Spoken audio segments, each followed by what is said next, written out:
wasted. Okay. Okay.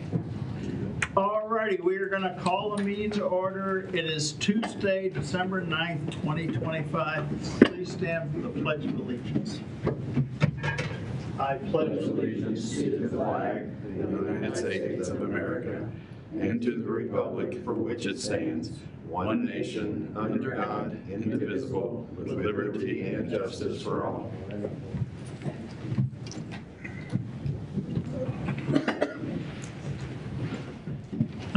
Minutes and reports received and filed. Yes, we have the Sheriff's November 2025 piece. Okay. Commissioner Committee liaison reports, upcoming meetings and events. We've got more meetings this week too for budget, Christmas meetings, breakfast, lunches, and various left and right.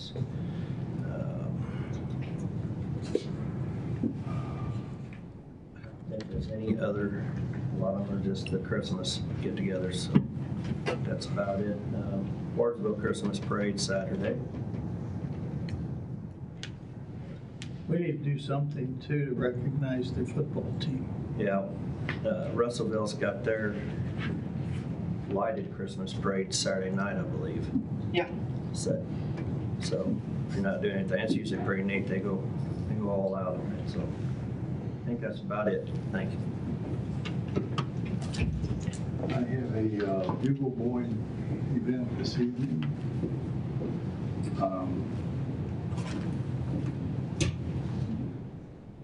Sheriff's Christmas on Thursday, luncheon. Public Works meeting, City Public Works in the morning. Is that right, on Thursday? And I think that's about it. I got a couple of doctor appointments. Thursday, the homeless task force, and we're going to the sheriff. Friday, the USS Jefferson City submarine birthday ball meeting. Monday, the 250th committee and LU are having a meeting, so that's all I've got. Okay. Any commission comments? Bids and contracts. Renewal contract for detention space with Adair County. Good morning. Good morning. I'm here for the annual renewal of detention space with Adair County. Contract is the same as last year with the exception that the rate is going from $70 a day to $75 a day, which is pretty consistent across the state. It's what we charge as well.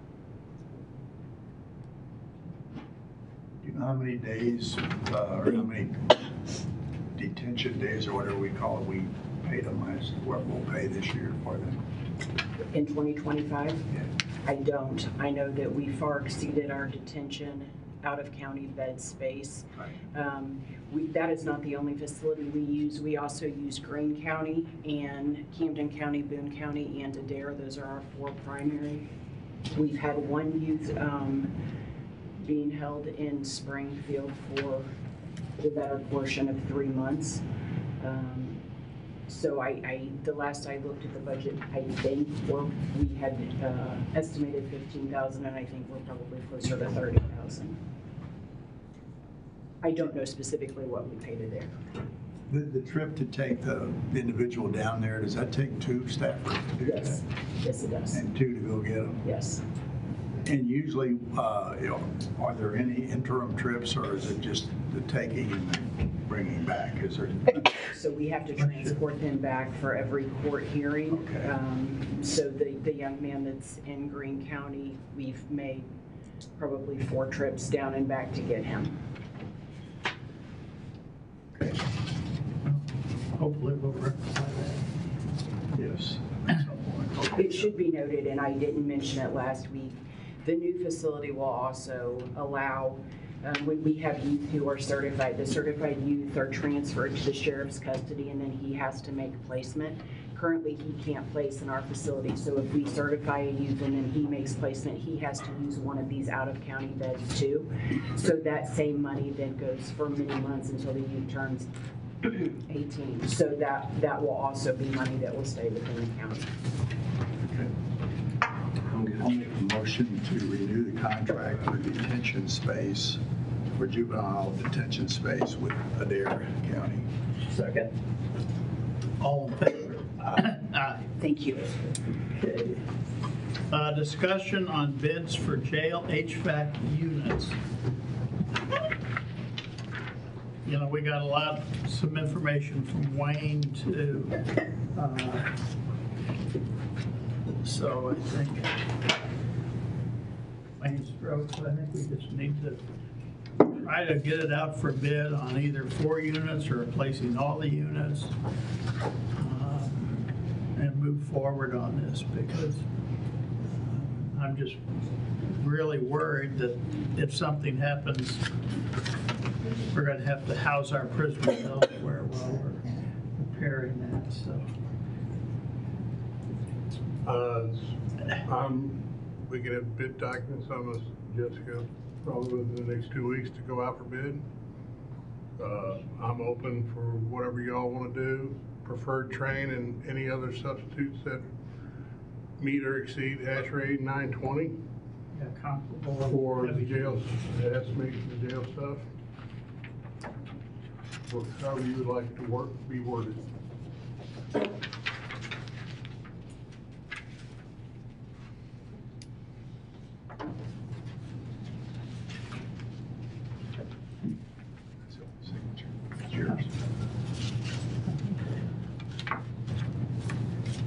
But I know we've discussed this, we've had meetings since August and everything, so it's, I'd like to move ahead and either, get a bid for replacing 4 units, get a bid for replacing all 12 units, and train or comparable heavy-duty HVAC units that. Well, they've got the engineer drawing, so they would have to meet the criteria, so you don't have to say it's a certain brand. There's Yeah. only a few of them that will meet it anyway.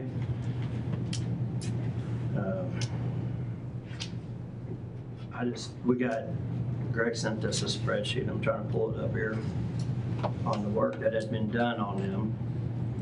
That's as much as I can get, Jeff. I don't have what we spent from day one to How do we not have what we've spent? There should be a file for each one of them units, and somebody should have it. Because I've got $117.14 on RTU4 That's what I'm since saying. 10/31 of '23. Most of them are minimal amounts, so I don't know what. We spent other, and I'm sure, I don't know, John, if you could get better records of those than what I was able to pull off of BSNA. That's what I was able to. John have it. I mean, you're the maintenance director. You should have these for every unit. Should have basically a file, just like you would have for your car. I mean, any kind of changes, maintenance, oil changes, anything that gets replaced. I mean, if something goes wrong, you want to find out if it's still warranted. Well, we got to be able to pull it up from somewhere. Most of these don't have anything. I've been here 14 years, Jeff, and I've never kept records of what we spent on. You never asked I would for it. not admit that. And I have never done that anywhere else. Working for hotel industries, I've never done that elsewhere. If you want me to start keeping records for every nickel and dime we spend on everything, I will do that. I would absolutely want to know what maintenance has been done to those units. And whenever you sent us this with the 9 units on there, there's nothing here justifying spending $2.5 million on this stuff. You got one unit that's got the $29,000. There's also miscellaneous on there for another $35,000. There's this one unit, RTU 9, that had the condenser, coil, compressor, contactor replaced, and speaking to the HVAC guys, that's one that we should hold on to because we have dumped some money in it, so you might as well hold on to it. It would make no sense to replace that one now. So, I'm not seeing how we're having to have all this and we don't have anything showing us why. I mean, you keep on saying end of life. So, and then if we do it, there's issues with bringing the crane in, what size crane, which crane can do 2 or 3 or 4 at a time. So we really should have some, I sent the email out with some proposals on it. I'm not finding it right now, but, and that was because I went and talked to them on how they wanted to do it. you can't just say do 1, 2, 3, 4, or just the ones for the pods, which are 5, 6, 7, 8, I think. 3, 4, 5, and 6. 3, 4, 5, 6. Because there's a different crane that you need for one of them because it's a lot bigger. So there's a lot more to it. It's not just doing the ones for the pods or doing them all. Now, I was asking if we could put them all on the roof, store them for a while. That just wasn't going to work. They do it differently. They do have a certain amount of time to get them bought and your warranty starts, and then there's some that start once they're installed, but it's or. So it's 18 months or 12 months from when it's fired up. Is give me a range or an idea of the cost of that crane. It seems like that's sort of a driving factor is you don't bring that crane in 8, 9 times to do 9 units. Do you know what I know. You're not, we had that last email that we got because they had an actual drawing too of kind of how they would do it with the logistics and stuff. But an idea of bringing a crane in once to raise all 9, that doesn't work because then you've got 9 expiring units, which you haven't even turned on, but the warranty's running. Correct? Right, and it's the bigger cranes cost more and you only need, I think, for 3 of the units or different units and they have to be set up in different places. So This is almost like a chess match. What move do you make? What's your opening move, and then what's your next one depends on so many different things. I'm still looking for my email that I sent. I think I was doing the three of the pods that we're going to replace. Look at replacing 3 of those and then possibly using those 3, keep those in a graveyard somewhere and use them for some parts and stuff. The problem with what we have is the brand. They're hard to get the parts for. They make their own parts and they don't cross-reference to different brands and stuff. So. Yeah, the units that are up there now, they're all one manufacturer. Is that correct? Yeah. They're all Aeons. Aeons.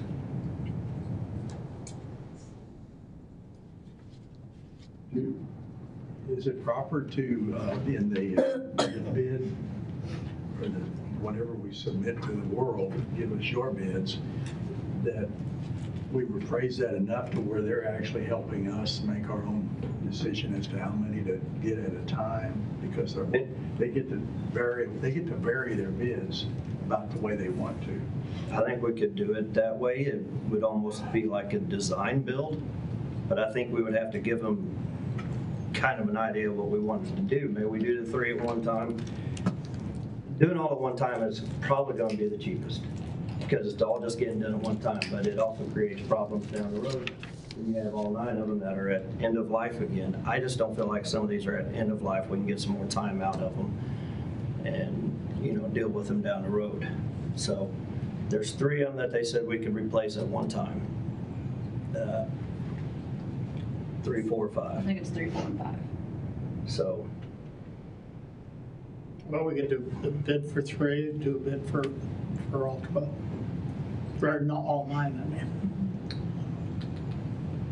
And the crane, I know I've replaced units over on my building. I've had to have a crane come in, but it's not a big, one of these big heavy-duty cranes. I still have to bring a crane in to lift it up onto the roof. So that adds to the cost.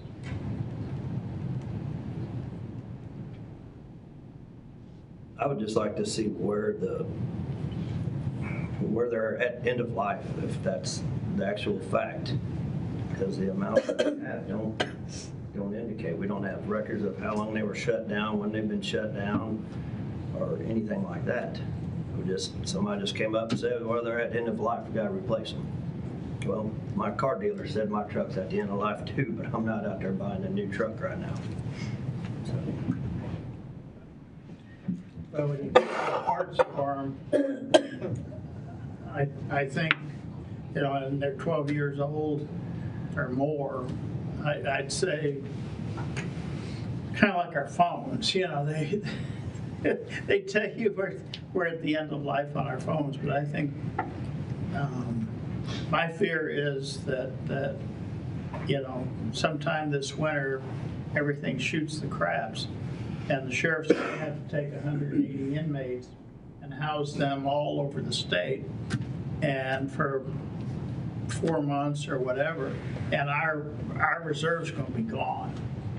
So, we can just keep kicking it down the road, do nothing, and just wait till something happens, or we can bid 3, we can bid 9, we can try to get prices on what the crane and things like that is, so we really know what the cost is going to be.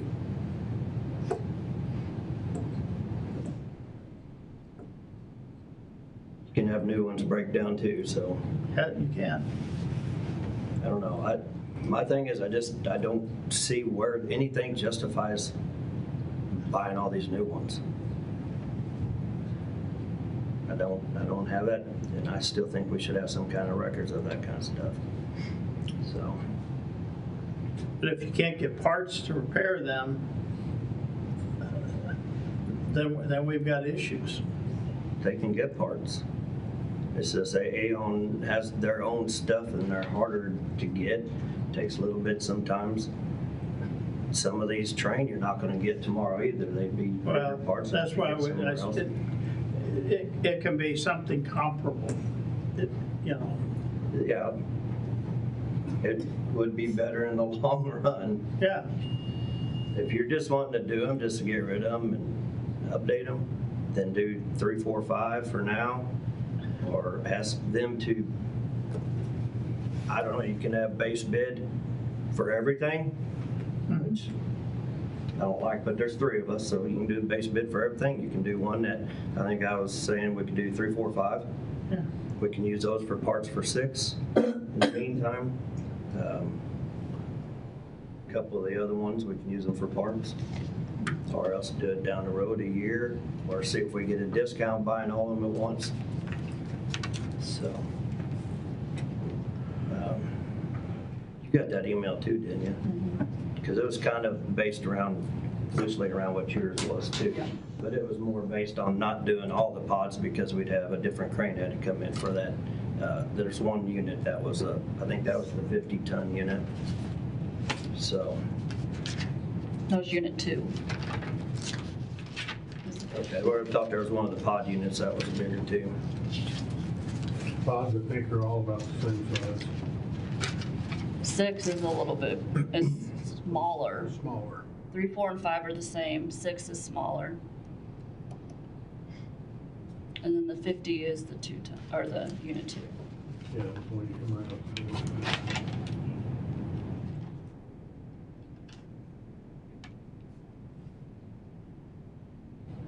We try a motion, let's just see what happens. A motion to send out an RFP for 3 units to replace 3 existing units by, with the capacity or whatever the term is, capacity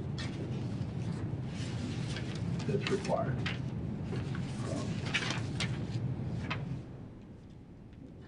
And options for more than 3.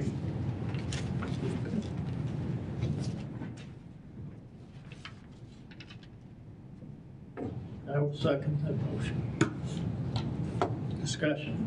And I'd accept any kind of amendment on this, but Yeah. I'm trying to at least move the ball a couple of yards down the field on this thing. So bidding doesn't mean we're gonna buy them. No. We're gonna go through the exercise, so I'll kick and scream a little bit. So I would say the 3, 4, 5 was what you proposed, doing those as a base bid. And bid them all as a Alternate. alternate. And then we can add the crane expense too to see what it would cost per size of crane, per back and forth. I don't know if they would have any other recommendations that they would want to throw out there. And Wayne even said it, there's 100 different ways to do it. So I don't know if that's an option to throw it out there, kind of like a build bid. While we're in discussion here, what is the risk and reward and/or reward of having a pre-bid conference with invited providers? Is that risky or is that a reward? We have to have a pre-bid. I think we're going to do one anyway, right? Yeah, we do a pre-bid, but it's more for us to tell them what we want and if they have questions. Okay. Every contractor could have 100 different ways of doing it, and we need to be telling them what we want done. Well, is the motion just to have a pre-bid conference and invite, qualified bidders or qualified providers? Does that work for them? And we could try it.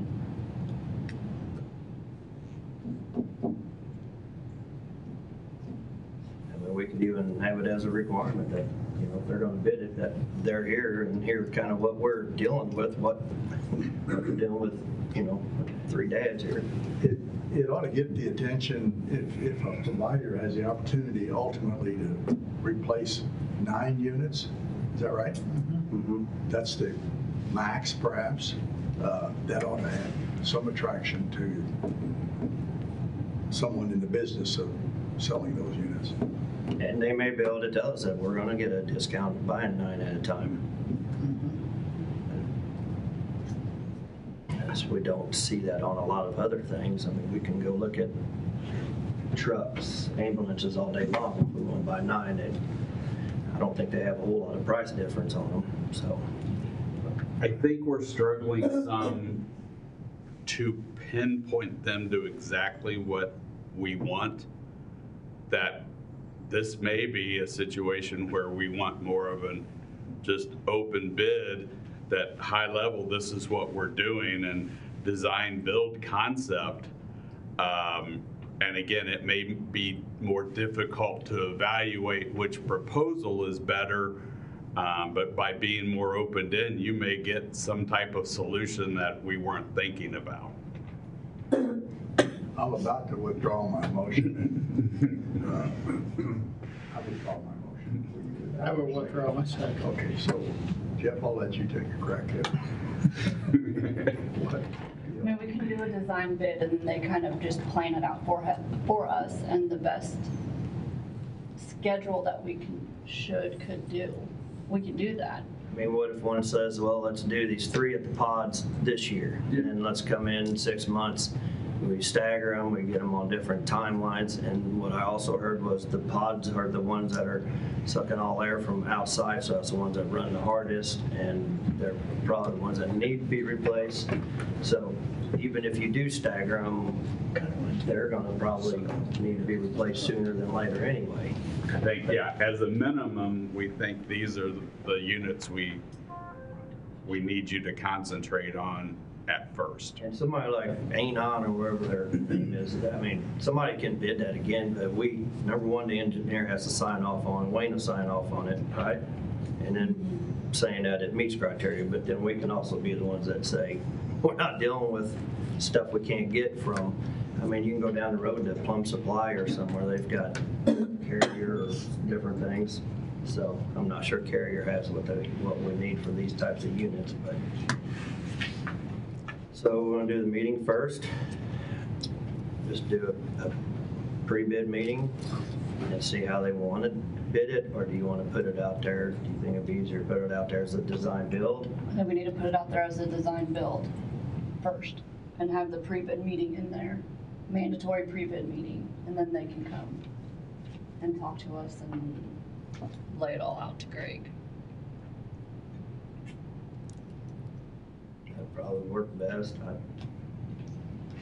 We still have the other options of doing those 3 for the pods or doing, all of them as a bid if they want to do that, but would they be able to submit 4 bids if they have 4 proposals? 4 different ideas, yeah, they can submit as many as they want, one contractor could. So I don't know if that's not the best way to do it, and give it some room. Let's, Okay, do we need a motion to get that going? And I don't know if we've ever made motions and bid stuff, but let's, We already agreed to I know bid you're on wanting to keep it rolling. I do, I just, And I don't wanna dig they my keep heels talking in. like it's gonna be a bad winter. That's why I got your cane in half that's laying on. And I just remember that one Sunday when the jail went down and we had a heck of a mess. Well, in the RFP that I create, I'll say our plan is to do 3, 4, and 5 as the base. That way they have an idea of what we're doing. And then we'll do all of them for an alternate, but we can always change that and do amendments once we talk to the contractors and say that we want a design build. So I think, along with what Sam's saying, the pods are our main concern. If one of the other ones goes down, and I think Sheriff inject here if I'm saying it wrong, but the rest of the stuff we can deal with somewhat. I mean, if the air isn't working, we can, move some stuff around and try to work with it a little longer. But prisoners, it's a lot different and a lot more expensive to deal with. So, does that give you enough Direction. Yep. Okay. I'm gonna throw some, if you wanna do all the pods, then you need to do 6, 'cause 6 is, G and F, I think.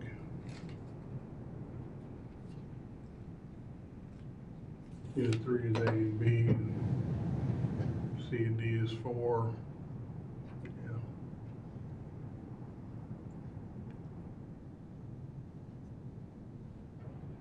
That's what I was saying, if we want to do 3, 4, 5, because the way they were talking, those would serve one crane coming in and take them off and put on new ones. We could use parts from those for 6 if somebody wants to use that idea. Or if you're wanting to just say, let's replace 3, 4, 5, 6, and then, If they're replacing 3 and 4 and 5, they should be able to get 6, because it's right in between 3 and 5.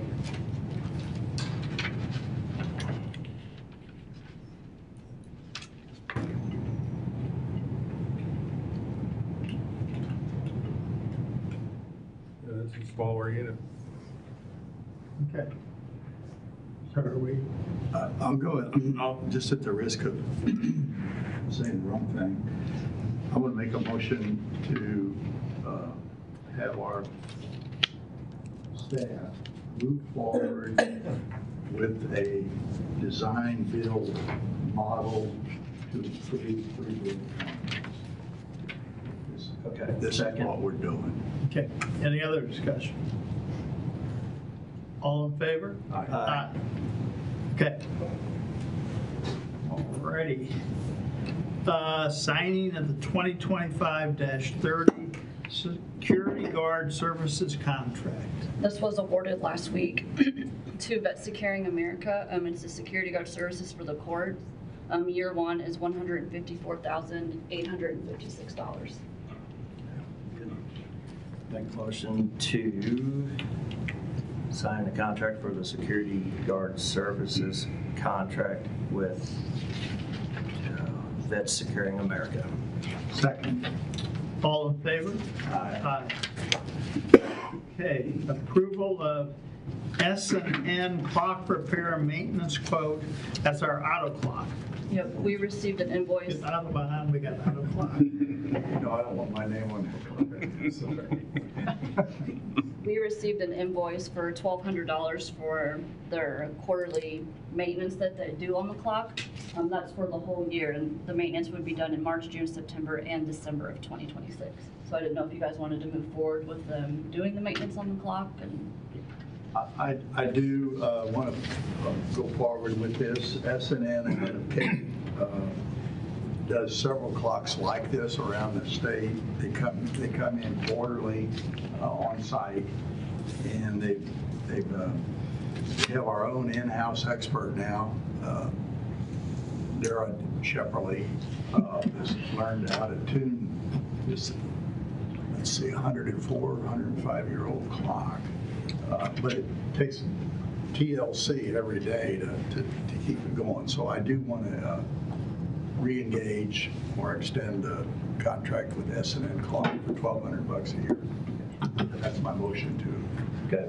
Second. sign it. All in favor? Aye. I got o'clock. Okay, approval and signing of an MOU with Central States Communications Association. Morning. So this is a MOU to host a communications technician training course. So I kind of put in my email, this is a FEMA course that is designed for communication specialists to build networks and re-establish emergency communications in disasters. So this is really the kind of the foundation for utilizing the MEOC and all of the training and associated work that goes on with that. So the emergency response team is looking at hosting this. The price to bring in the instructors for their week is $6,356. And my plan would just be to use that out of unspent funds in the EM budget. There are several lines that have some money left over, so we just move it around to make the payment. So happy to answer any questions. Contract. Yep.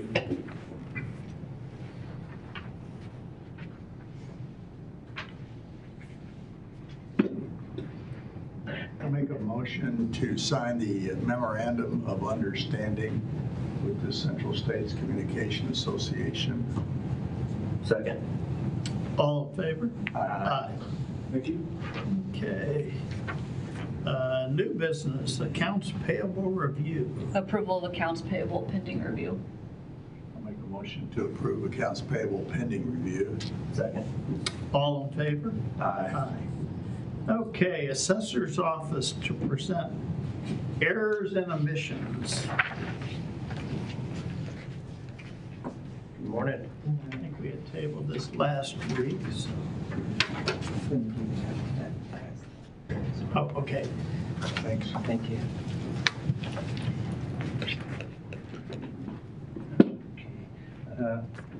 On the spreadsheet, I'll go line item by line item. We have 10 parcels total for error and omission correction. And item number 1 is county owned, so we are designating that as exempt, that first item. And then item number 2 was reassessed at 13% on new construction, when 13% reassessment does not apply to new construction because they're the ones who put it on the books is pretty much at market value at that point. Item number 3 was corrected in December 24 error and omission hearing. However, 2025 was already rolled forward with the incorrect amount and was not changed before the 2025 tax bill was sent. And item number 4 is another error. Error is 13% on new construction. 13% reassessment does not apply to new construction. And then items number 5, 6, and 7 have the same error. We brought these properties in line per square foot in their neighborhood for equality on value in the neighborhood. And number 8, new house was constructed before split on land was processed. New construction was already added to new parcel created from split, and then it gives the parcel number. Its address 5602 Ryan Road.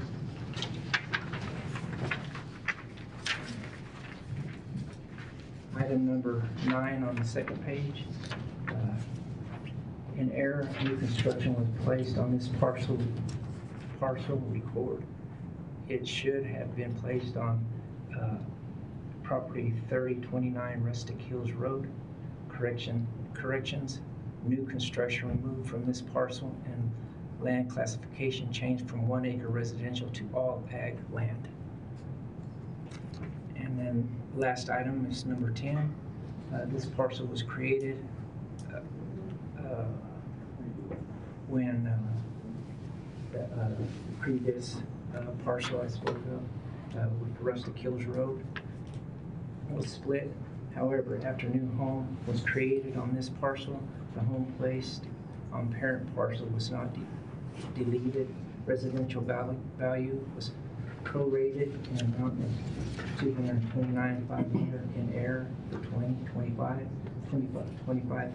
Residential value to be changed to $429,500. That's the full value of the resident structure.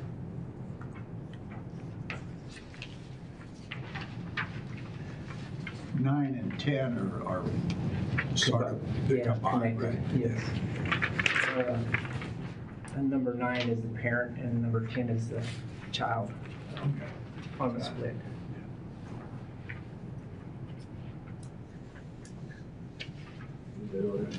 I'll make a motion to accept the 10 parcels submitted by the assessor's office under the E&O request. Second. Any other discussion? All in favor? Aye. Aye. Okay. I will Thank you. sign these. Thank you. Thank you. Okay, we have reached to new business, so we will go into budget discussion. Revenue projections. Got a full house, must be an important subject today, huh? Game to see you. Yeah. Here's that.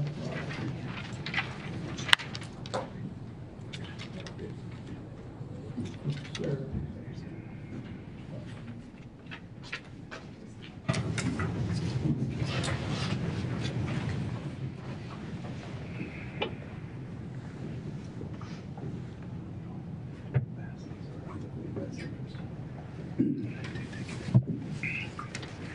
We can start with revenues today.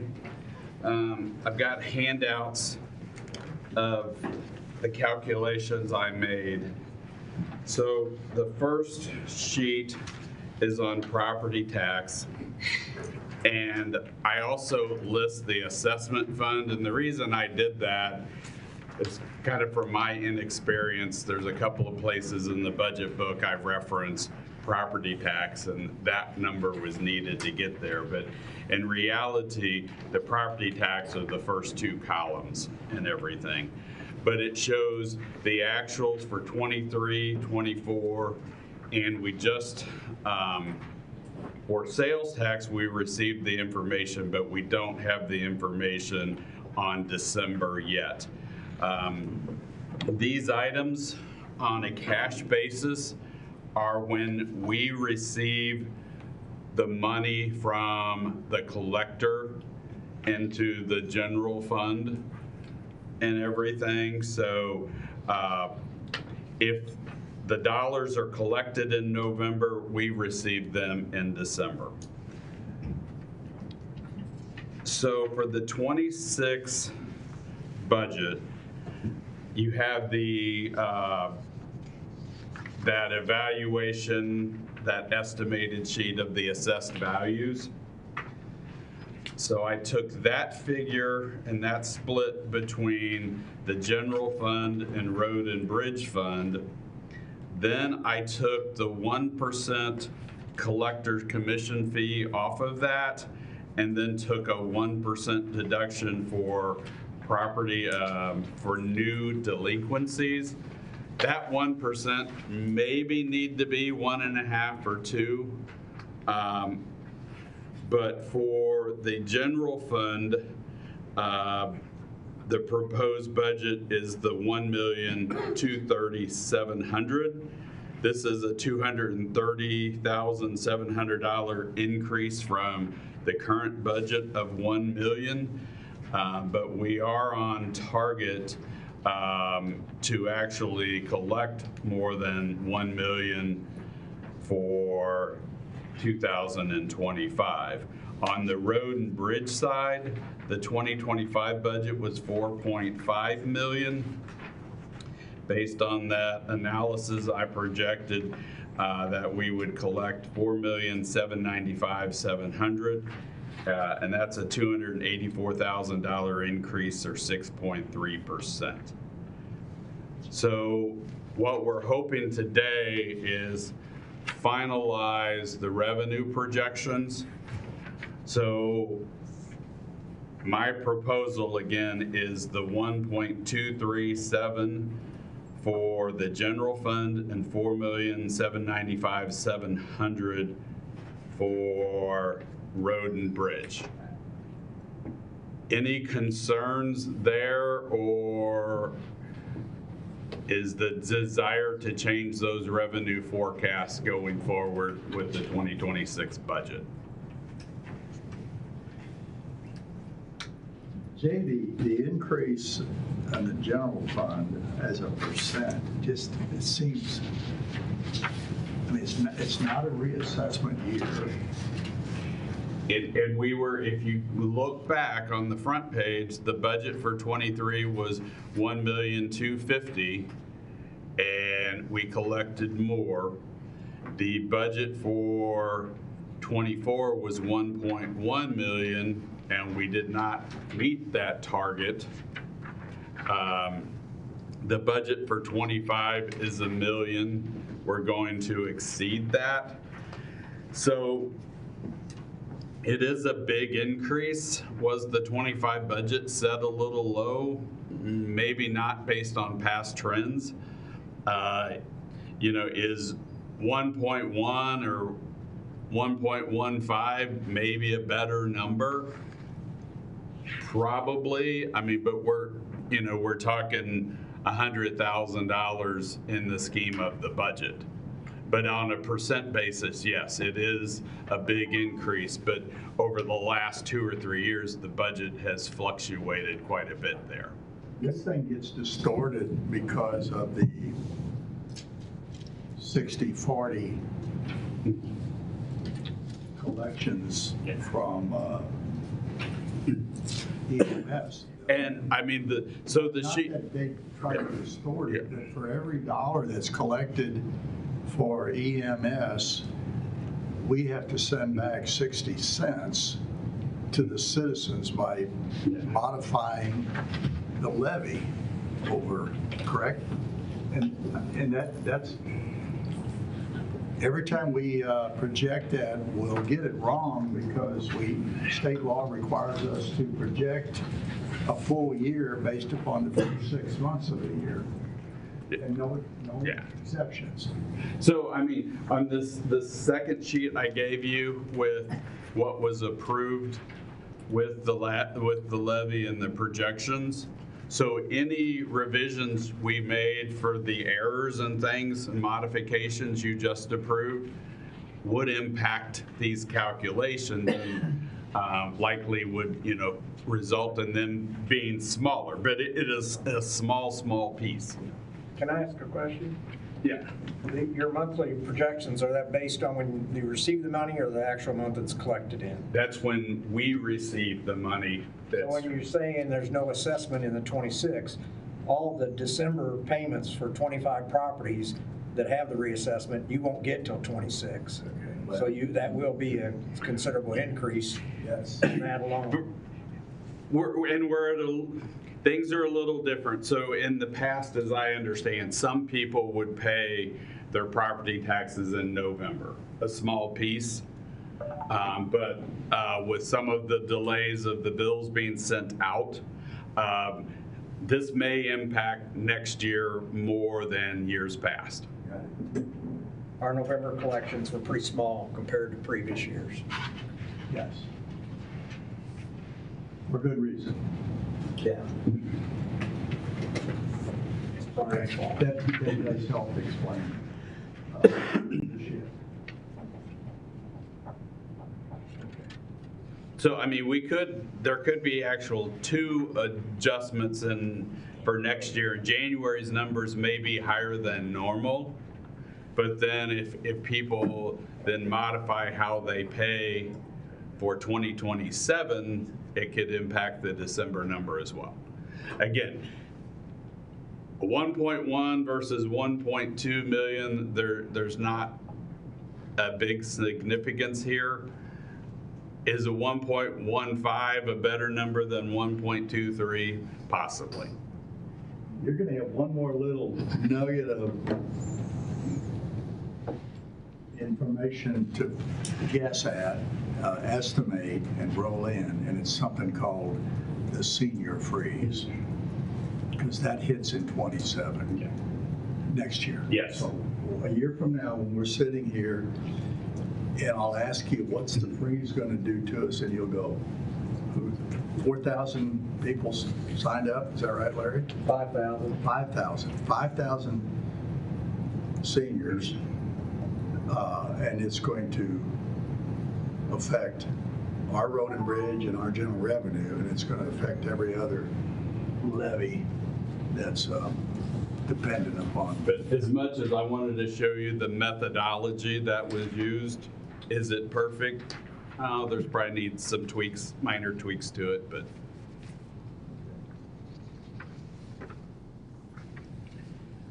And I don't know how you want to handle these piece by piece or all together on the revenue side.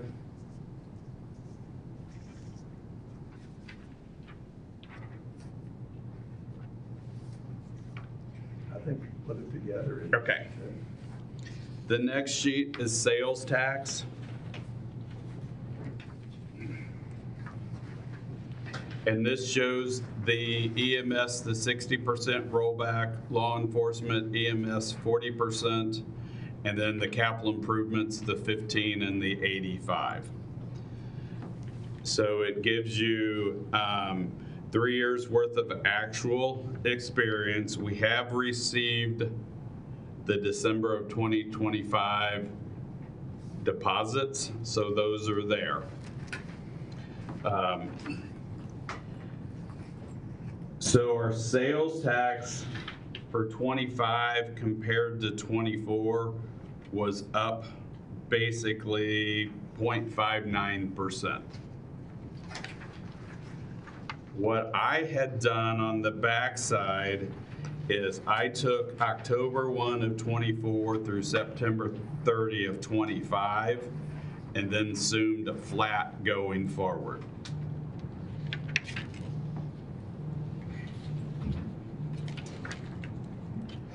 So our actual sales tax collections for the 60% rollback was slightly under 5.1 million. So they're all just slightly under last year's budget. So again, I reduced the dollar amounts for 26 budget from 25 by 100,000 on the rollback, 200,000 on law enforcement, 10,000 on EMS, the 40%, 25,000 for capital improvements on the 15% piece of it, and 125,000. So I reduced the sales tax budget in total of $460,000. There has been a desire by the sheriff to increase that sum. I'm comfortable with these numbers being conservative.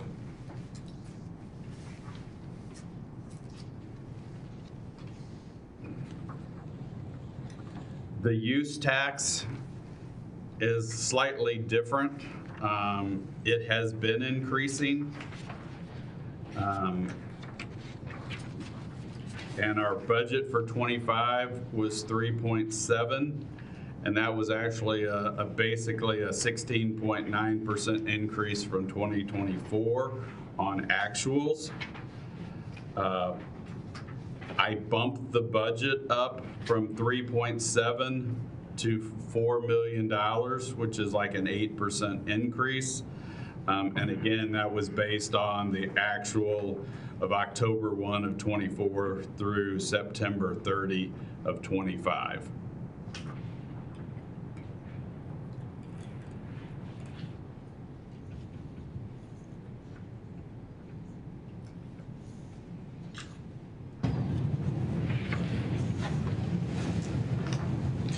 So, I think those are fair analysis and calculations.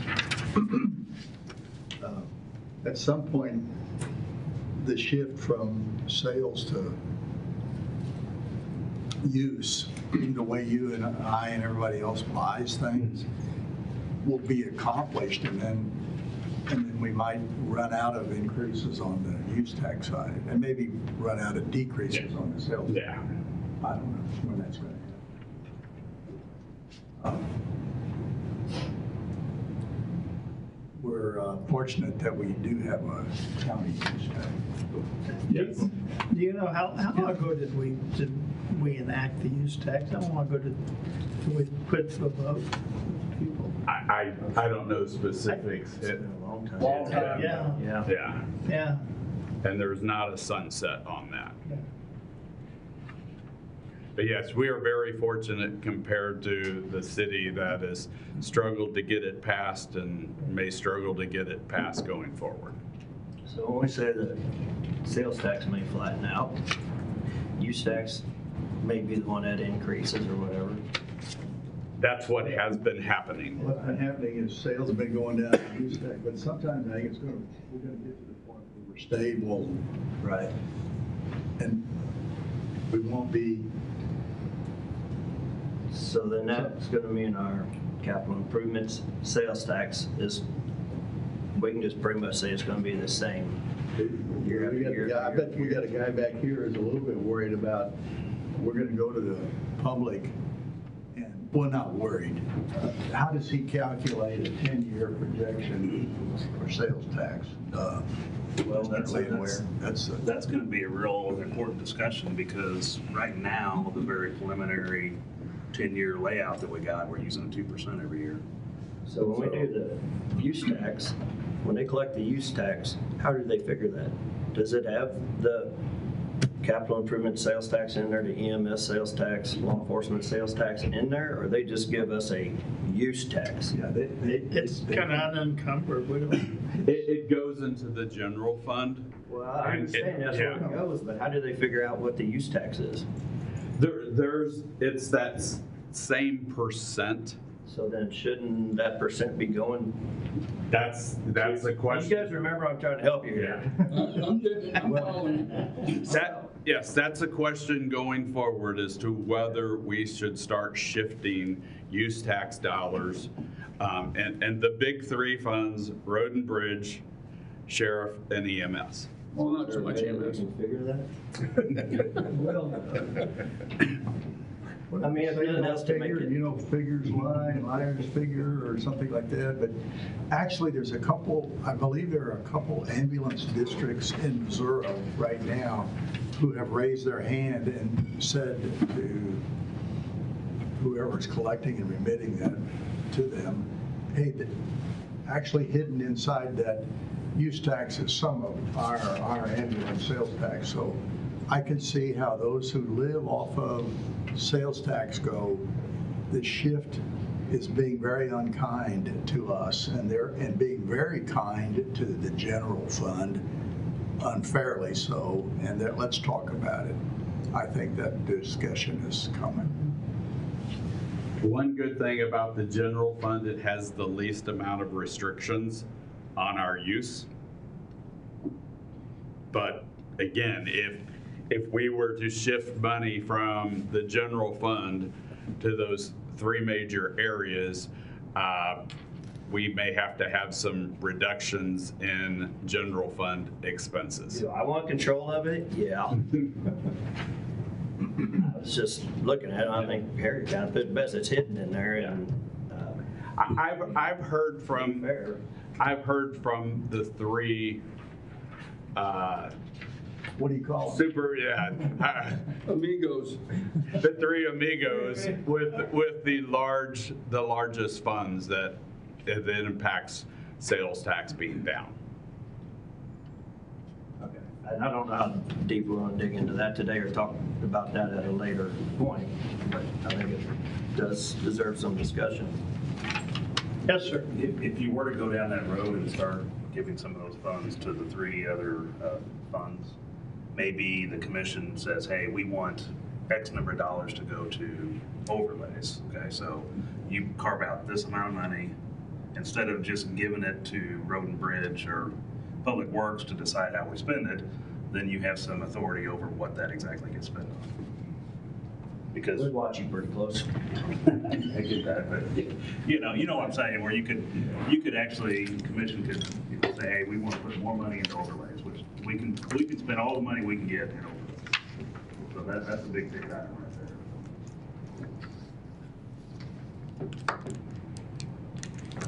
there. Is there any desire at this time to change any of the revenue forecasts? I'm probably good with your projections. Yeah. We could probably argue all day on that too if we wanted to. Then I want to save that for sheriff's budget or something more fun. Thank God we've This is got. part of the sheriff question. That's, I'm good with your projections. yeah. As am I. Okay, I think maybe the next easiest is just to go page by page through the book. Christie's not here today, so we've put off till tomorrow Health Department, pay plan, and capital improvements. So on page 23 is the auditor's budget. The recommendation from mine are the same. Any suggested changes there? Spin. Page 23.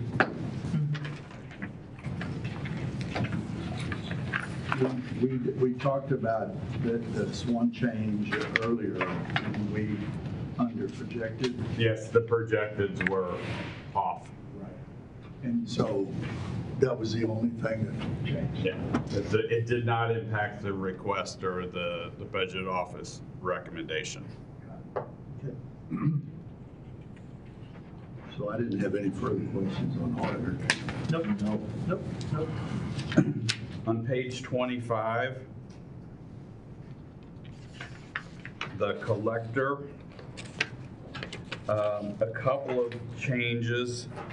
There has since been an MOU entered regarding the senior tax freeze personnel, and we will be adding a revenue of $55,328.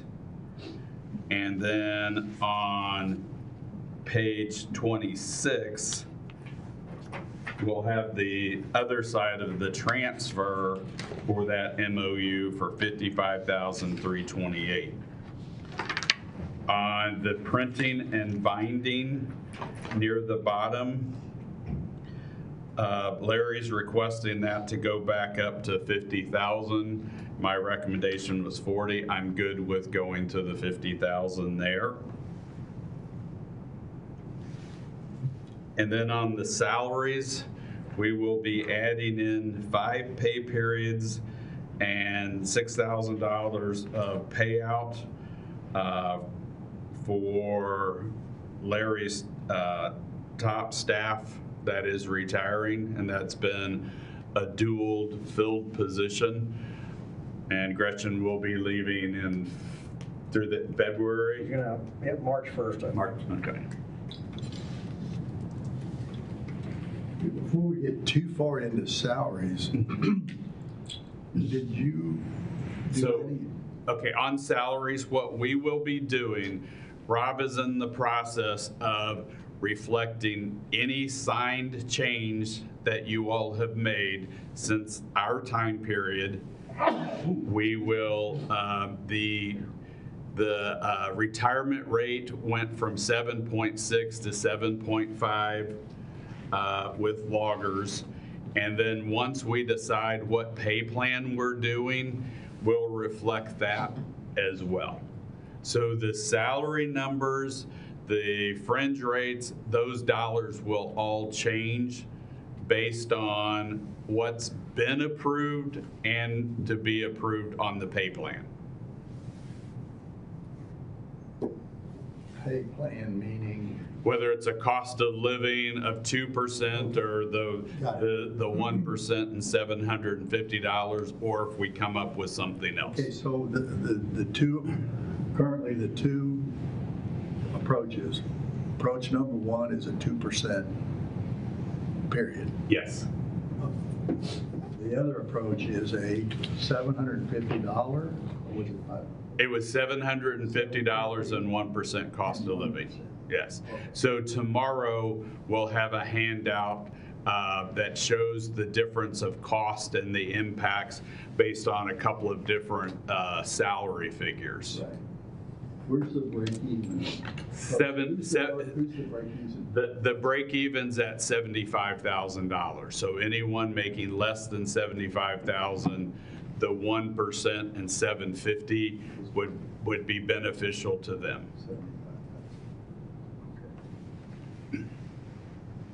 And when you see it, we can make other tweaks or whatever that you want to do there.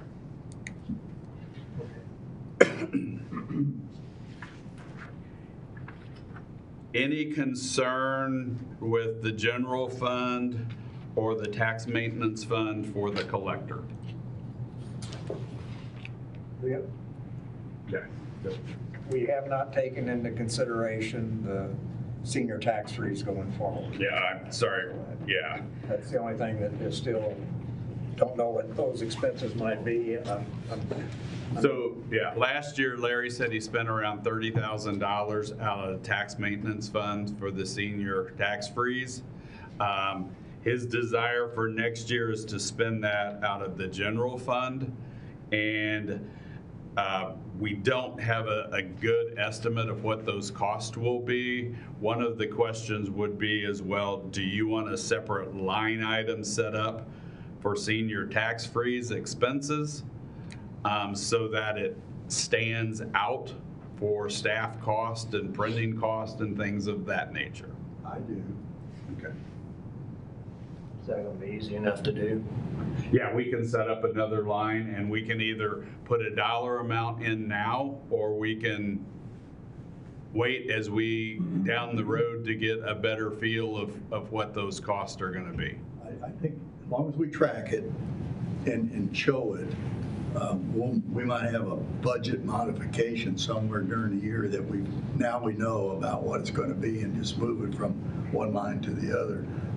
But to say that this thing was easy and cheap to implement is untrue. So what are we looking at for costs for that this year? Like a mailer reminder to Some software expense. Okay. And Brian, I think Brian and Melissa are working on that, figuring out that. As far as we want to be able to make the renewals for the 5,000 that originally signed up as simple as possible. That would include some type of online form that they could sign up for. There's expense involved with that, to use either like a DocuSign program or the Therefore stuff that the county already has some money invested in. And I think we're trying to find out the expenses on that. Is that right? Yeah, I think, didn't we talk about on the renewal, we shouldn't have like PII shouldn't have to be submitted, so we may not need the DocuSign most secure. The initial setup though was the biggest expense though. Yeah, So because we have this to is have gonna really be secure, it's online. not a major thing. So, yeah, Other than the software, whatever software cost is, the biggest thing would be mailing. Postage now is, pretty damn high, so mail pieces, printing those. But I took some heat from a contemporary of mine who said, why are they making us do this again? We're not getting any younger. And my response was, yeah, but you're dying off pretty fast, and your young wife is not 62. That's why, right? One of the reasons why. Or maybe you don't even own it anymore. That's Maybe true. you shifted it to the kids. The two real questions are, do you still own your home, and have there been any improvements or betterments made to it? And are you still alive? Still living in your home. The paper didn't say that, that was a question. Right. Yeah. I know the clerk screens obituaries all the time to take people off of the voter rolls. Should you be screening obituaries to see if they come off the frozen real estate road? I'm afraid I'll find my own picture in there. Looking at the divorce section too to see. Yeah, I'm fine with all of that. So I think it'd be good to have an account to track it. Yep. I know I that's think one of we the should concerns submit a was the bill to cost. the legislature for it, Add that extra cost that we incurred as a result of their giving away our money. Add that to that list we've been keeping for the juvenile center. Yes, we'll have Whatever to. the others. State prisoners. Extra Prisoners, yes. judges. Yeah. I'd say we've got between $75,000 and $100,000 in it, if you count salaries for Lexi and Jean Ann and Linda that work part-time on the payroll, as well as the And then we had Diane and Melissa. Volunteers from. Diana and Melissa's time, which was probably the most extensive, and other offices that chipped in. Some of your staff helped. Does Lexi still recorder's office? John. You got a call outside. We haven't done his button yet. You know, paybacks can be hell. No. I couldn't resist. Yeah. Paybacks are hell. On page 28, the treasurer. I have no updates there, changes there, so would recommend the budget office column.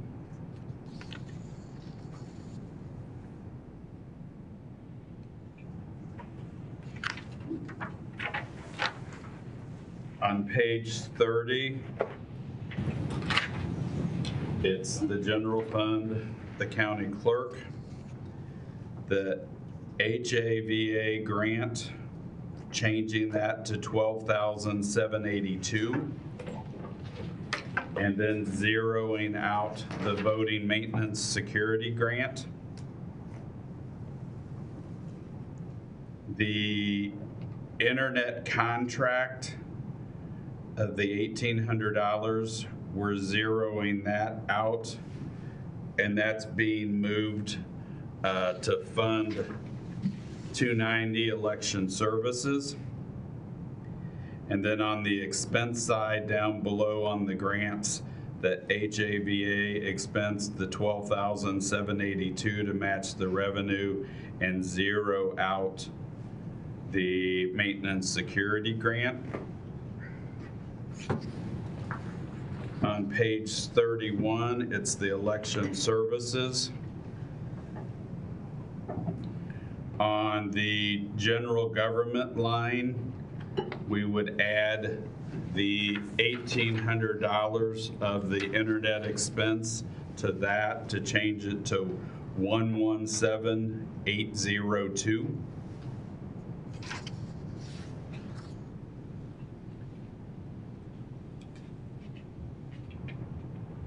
On page 32, it's the neighborhood improvement debt service, the NIBS. No proposed changes there. On the general fund, on page 34, the general fund for county commission.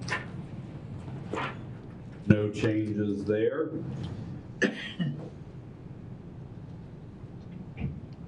On page 35, the domestic shelter. No changes. On page 36 is the ARPA fund. No changes there. Again, There's requirements that all the ARPA money be spent down by the end of 2026. There are a few still outstanding contracts that we will encourage them to get their invoices and expenses in as soon as possible.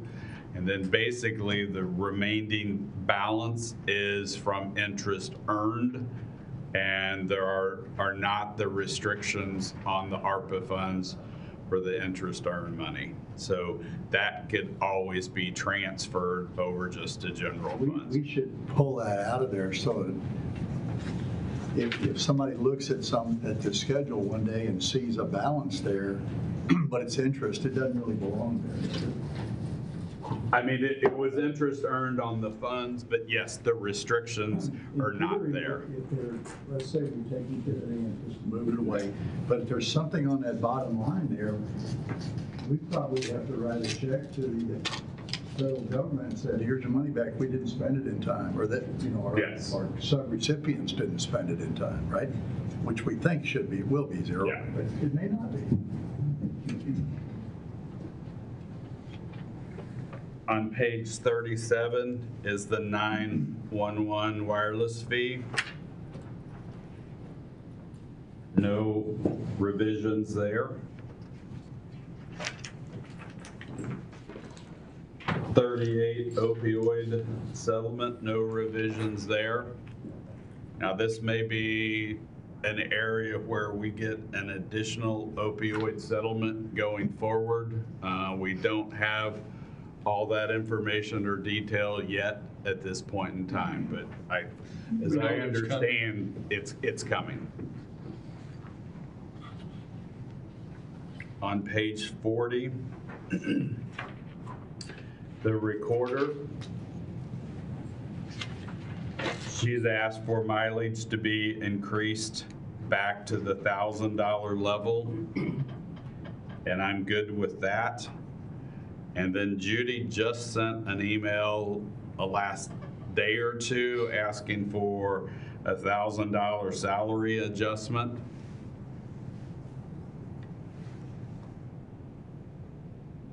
So that is one of those that have not been, the sheets have not been signed and we have not built that in. If that's something you want us to build in, we can.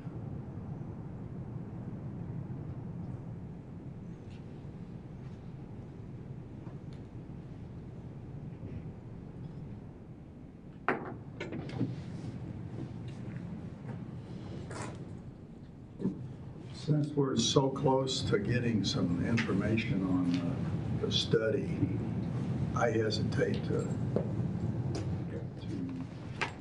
respond to request here, request there, request there. That's pretty much where I was at with all of them for now. I think we've got a preliminary meeting Thursday, or the group is, or somebody is, right? They're doing an explanation of where we are so far. So we should know something this week, that they'll have something to us by such and such date. So, Early next week, I would think. okay. And if they say it's not gonna happen, then we can deal with it then, and maybe we have a merit pool that we put together. But that was the direction I was headed with it too. Let's wait and see what happens with that and try to adjust the ones that come up that need it the most.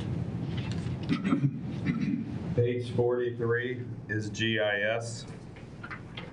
No changes here. We will be having a reprinting of the plat book, and that'll be in a couple of pages after this. Is that still a bestseller? I actually sold out of the last one, but it did take several, I just sold the last one just like a few months ago, so. How many do we print? But I sold them all, just 150. Yeah. On page 45 is general fund, general account. This is the revenue, no projection changes there. On page 46, our workers' compensation estimates are going from the 360,000 to 560,000 on that line near the top. Jay, back to 45 for just a second. Yes. On workers' comp there, I highlighted it, I'm not sure why I did. The 335. Jessica, you want to, isn't that the money we move in from the other funds? Oh, Yes. this is on sort of the revenue side over here. Yeah. Okay, never mind. And again, the workers' comp, it's being driven by medical cost and all those things and experience and then on 46, we will be adding a line for the plat books, $1,800 on the expense side. That's where the plat books printing costs have been paid from in the past.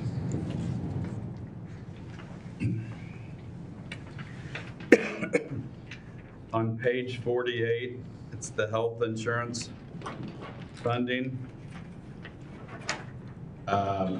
On the employee wellness, on the expense side, we have $15,000 in there for our healthy snacks. There was some discussion to eliminate and zero those out.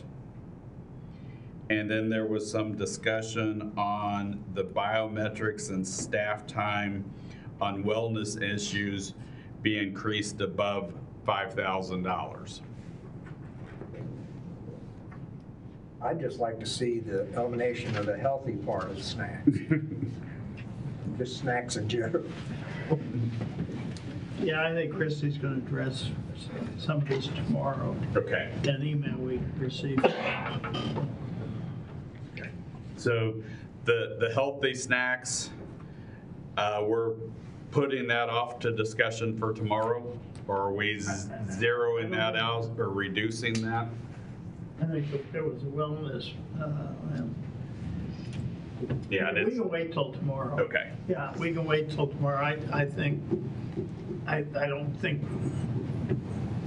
we're gonna probably scratch it, but I did eat a bag of popcorn and a banana.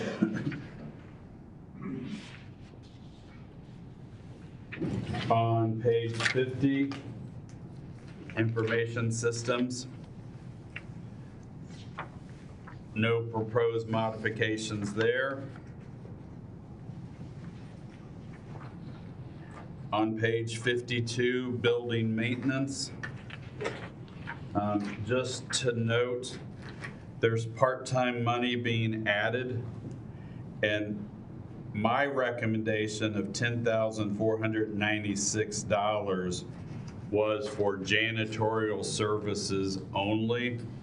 I built in 656 hours at $16 an hour. Greg had requested 9,000 of part-time to help with summer and things of that nature. So I don't know what the desires are there. Just in the past, based on the conversation regarding janitorial services, I did, in my mind, want to limit part-time to janitorial services as part of my recommendation.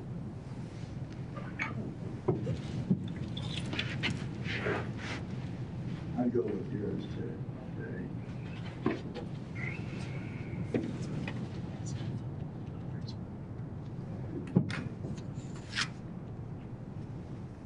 So you had a certain number of hours for janitorial, so. What was your hours? 656 hours at $16 an hour. Yeah. I really think if we had somebody that maybe was just looking to make a little money and wants to come in and do some janitorial stuff, you know, the early hours before people get here and stuff like a lot of them do, I think it'd be a good opportunity for us to hire somebody like that.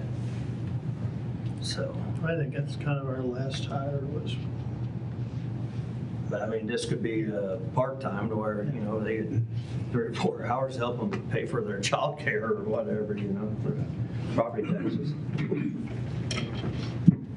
So, I mean, we're gonna need it, especially with the new juvenile center. So we're gonna add a part-time position? No. I don't know if you're adding a part-time position or just you're figuring on some hours for it if you have. Well, I guess technically, Yes. would it be a position or could it be somebody different? You know, one day a week, somebody come in and say, I'll just come and do this. And I mean, in my mind, it's still a position. okay, semantics. I'm going to skip page 54. It's planning. Eric wants all those together. Public administrator, insurance. The latest forecast is increased from $1,211 to $1,843. And then Ralph is wanting the meeting, travel, and dues line bumped back up to $4,500. He's planning on taking his staff to training down at the lake.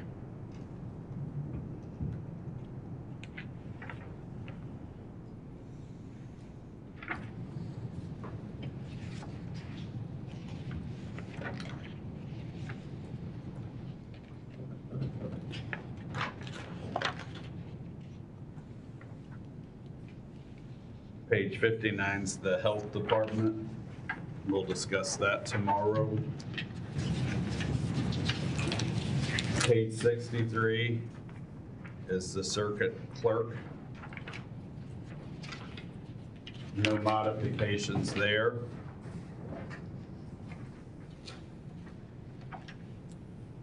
Page 65 is the circuit court services. No modifications there. 67 is pretrial services. No modifications there. On page 69, court security, the professional services, we would be increasing that to the $154,850, and that's for the new security service contract that's just recently been approved.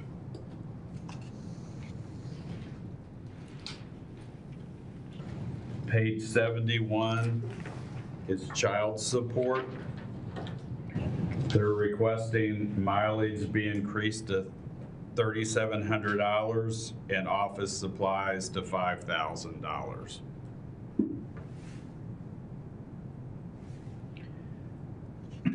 With these minor increases, these dollar amounts are going to be slightly more than reimbursement from the state. And the big driver there was the healthcare cost, the big increase in our healthcare cost. I had a note about the laptops too. And those are funded through. So that's through Brian's Office. IT stuff. Yeah. I had it down as office equipment and furniture, out of that 4,500. So then that's funded through there, but do we still get reimbursed from the state for it then? Or do we need to have it in this budget to be reimbursed?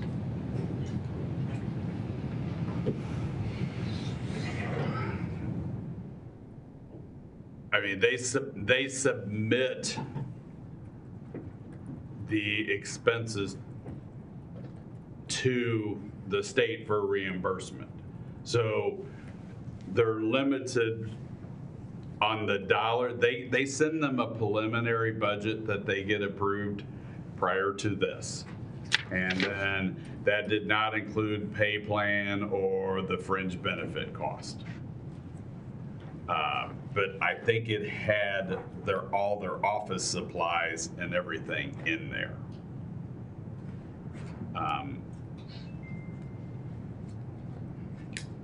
So when different changes on the communications and then the mileage, And then, And on the communications, we went back and looked at their last bills, and I worked with Brian on those to determine what we think the communication costs are going forward. it's just, I'm wondering though, if they take this page here and that's what they submit to the state, which is not gonna include computers, laptops, different things that. So actually, I mean, they've already submitted their budget with the state being on a July 1 fiscal year. They've already submitted their request to them, and they were told the amount that they would be getting reimbursed, so that the state can move that forward with their budget request next year. And it's more or less a flat dollar amount. Does it usually cover this whole? In the past, it's covered everything. And this year with the big increase on the healthcare, that's where our big differences are, that it's not covering everything. So I had taken it back to where it was going to cover everything. So that money you have for the 2026 revenue is the amount they said they'd give us? Correct. Okay, and right now everything zeroes out except for the new salaries, or are you saying? Everything zeroed out except they're wanting $1,000 increase on mileage. And then the difference between the 5,000 and the 2648 that I had built in there. Okay, I think it all makes sense. Just what we have an opportunity to get stuff from the state for them reimbursing us. Just want to make sure we're taking advantage of it, and using it. Thank you. On 74 is the Pringer Juvenile Center. No changes there. On the revenue side, on page 74. On the expense side, on 75, Toby had indicated she would be having some salary adjustments after January 1. And then she's got a request to increase the overtime back to $45,000. And that includes their holiday payouts and stuff that they typically do at the end of the year. Do we budget that in the other, because we do it for the sheriff, public works? There's different things they're budgeted in just in their request, or they're expected to pay for it out of their request. We typically do not budget retirement payouts and things of that nature. We have money contingency that we could always move if needed. The larger departments have vacancies that can help cover. Just to clarify, we don't really have buyouts. We pay off accrued leave. Yes. We don't pay people to leave. Yeah. We do pay them for their unused leave that they leave behind. Yes. They get the annual leave and then a % of sick leave. If they've been here long enough. Yes. And it's kind of small, isn't it, like 10%? 10%. Yeah. Of what's there? Yeah, you have to be here at least 10 years, and it's 10% to start with, and then 1 up to 20%. Oh, up to 20%. Max out at 20% buyout on sick. So if somebody leaves with 100 hours of accrued sick leave and they've been here 10 years? They get 1%, or they get 10%. They get 10%. Okay, very good.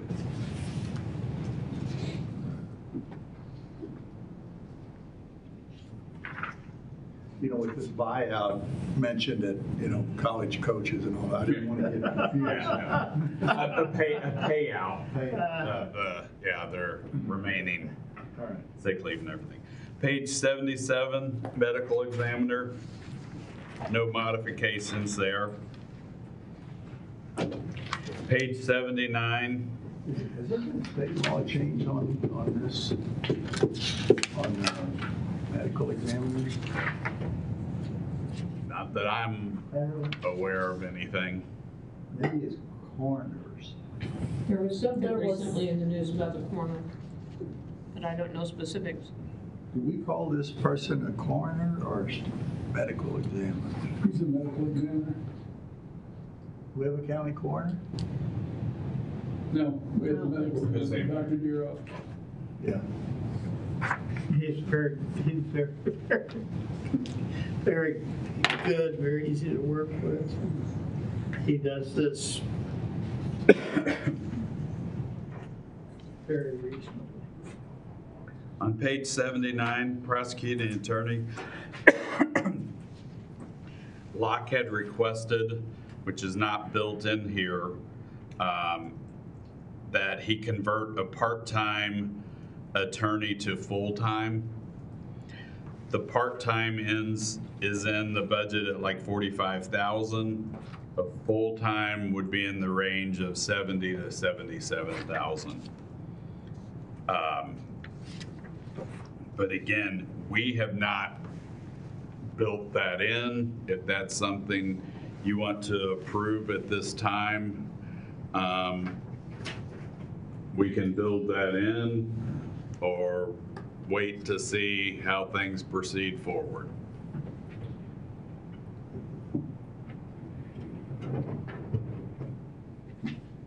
I think we got another email where two attorneys that were covered by one of these grants, they're not going to get the grant in 26, so.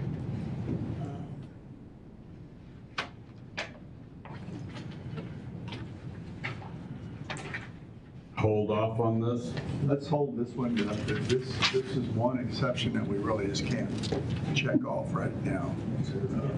Okay.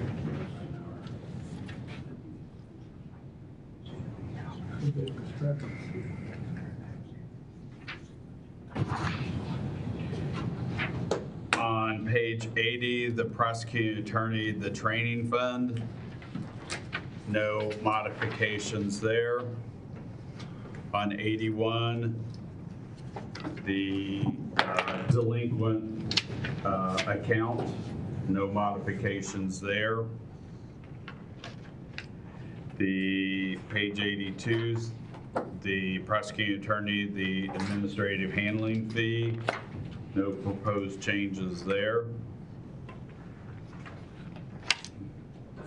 On page 84 is for the general fund, the transfer out to the sheriff fund, no modifications there. On page 87, in the general funds, emergency management, there's a couple of things here on the hazmat response. This is where Eric was requesting $20,000 for physicals. So to go from the 6,200 to 26,200.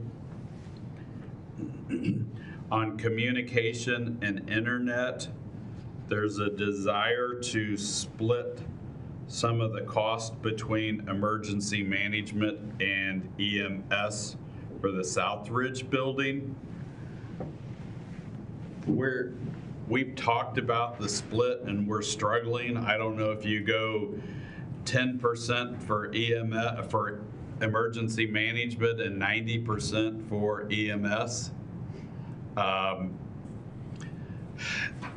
the communication side, there's one individual permanently assigned out there from emergency management. The other staff members are a combination or EMS related. We've also got a lot of vehicles parked in there too, so are we looking at the whole building? No, this is just on the communication and the internet side. Yeah, when you were to look at the whole building itself, is a third or 40% of the building with emergency management equipment and things of that nature. But I just missed the communication. yeah, it's the communication and internet. And Eric, do you have a? I don't know that I necessarily have a desire of what the percentage is. So there's two distinct systems, right? So there is a connection that allows communication on the county network. So on that, those are copper lines that we run from here to Southridge. That is the phone system and the other internal network connections. The other piece of that is the internet connection for the building, which is just the internet. So those are the two funds. Obviously, the EM side can't do without either of those connections, and neither can the EMS side. Obviously, we utilize those connections more just because we have more people in the building, but I don't know what the effective breakdown would be. So the communication costs are $11,700 and the internet's $25,000.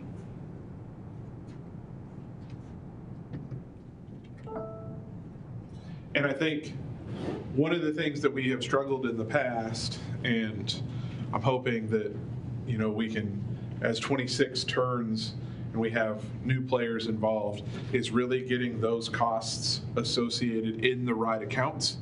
Because I'm not entirely sure that internet costs are internet costs, and I'm not sure that communication costs aren't internet costs.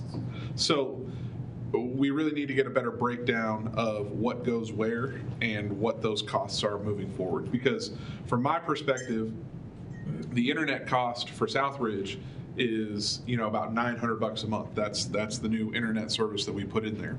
So what are the other charges being taken out of that account? Are those part of the T1 lines and the phone lines and all the other things that we got going on? So we just need to really sit down and understand how that gets split up. And we probably have a better idea of what's going to go on next year. But historically, EM hasn't paid for any of those connections, and I think it's probably time that they pay for at least a percentage. And I don't care if it's even a flat dollar amount, because I can't tell you 10% of $28,000 is really going to be what that account's actually going to be charged over the next year. So I say it as we have two tenants over there. And to get a proper idea of what emergency services provides, or what we could even request from the emergency agencies, we need to have probably a better idea. I don't know if it's 50-50. Do we have two tenants that say, look, I just need internet, or do we say this one needs more internet, so then they get the higher fee if you're just using the internet, or if you're using internet $5K and the other one's using internet $25K. So that's another one where we get reimbursed. I could lean towards a flat dollar amount for the EM. Just what's the fair number per month times 12 or something along those lines, and just a swag, right? I mean, it's almost like they've got a sublease on the property, and master lease is by EMS, and EMS contracts for the total cost, but shifts some over monthly at a fixed amount.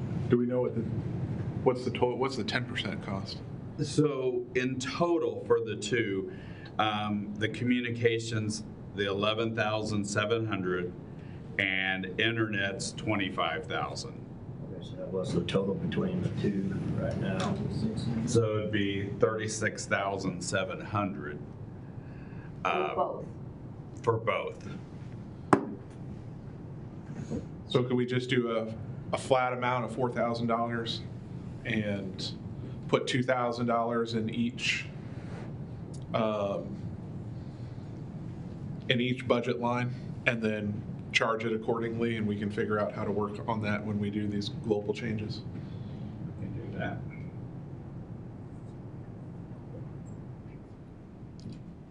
Then the other discussion comes back to the physicals. I know there was some discussion as to whether the health department could do some of the blood work. Is there any more updates, Eric, on? I'll be real honest, that completely fell off my plate this week, so I haven't circled back to that. I think we're still in the exploratory phase of what that's actually going to cost. You know, I know the city had used a certain service.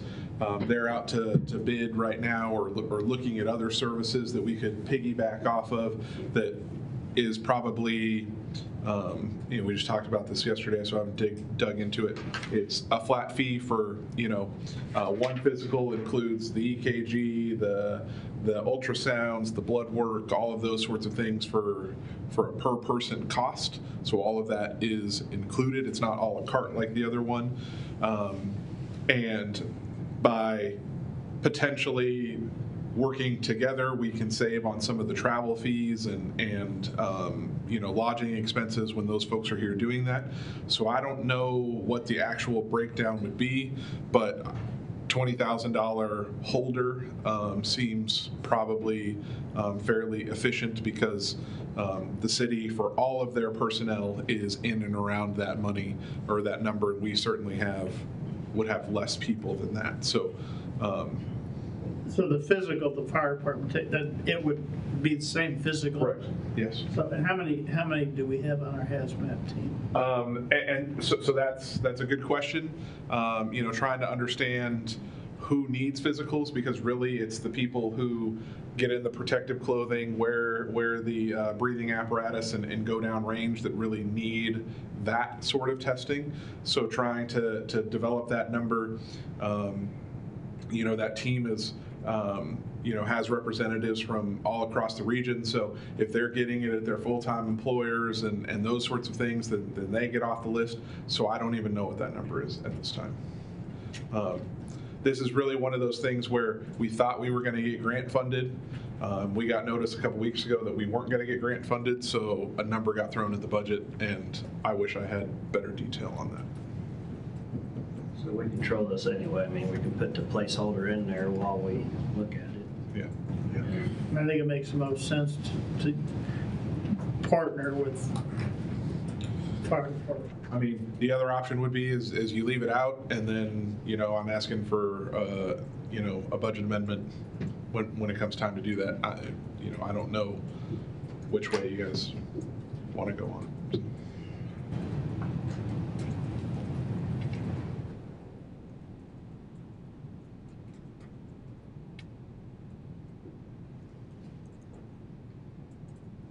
We put the 20,000 in and modify accordingly and everything. I think a round number like that shows that we thought about it, we don't know what it is, indicates that we've got a placeholder, and then we'll just let it play out. And if it's in there, you can probably say it's in our budget. We need this money to maybe look at some other grants too. Yes.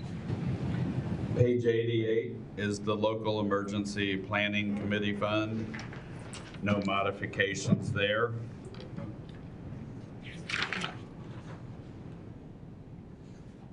Page 91. Let's go back to page 54 real quick. This is the county planning. The request was to take part-time back down to $10,000 and overtime to $1,500. And the meeting travel and dues increased to $3,500.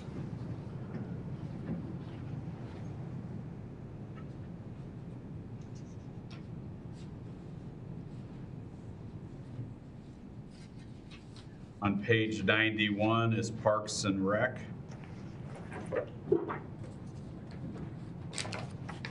Eric had requested that on the uniforms and equipment and allowances, we go back up to $700, and that facility landscape be increased to the $7,500, and that's to account for the additional work being done with the annex, the EMS, the new EMS building, and health department.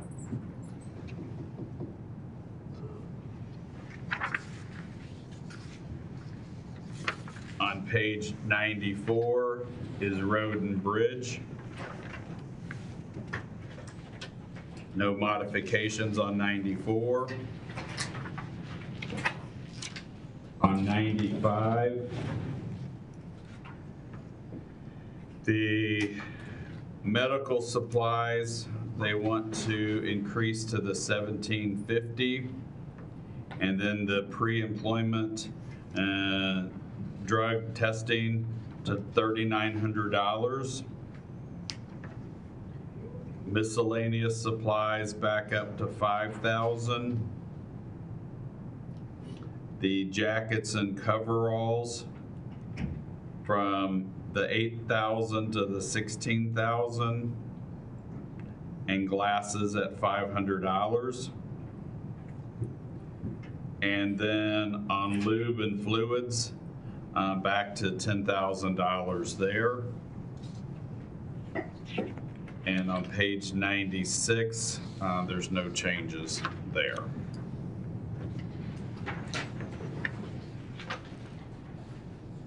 Page 99 is the assessment fund. On the revenues, no modifications. On the expenses, we've got modifications, and this was Tim going back a couple of months after being here, looking at budget again. So the equipment service contract would go to $3,000. The insurance, $2,132,133. Meeting travels and dues, $7,500. Mileage up to $15,000 because they plan on doing many more inspections. The office supplies, $8,000. Postage up to $50,000 because they anticipate quite a few more mailings. Up to what? $50,000 The impact notices. that haven't been sent out in the past.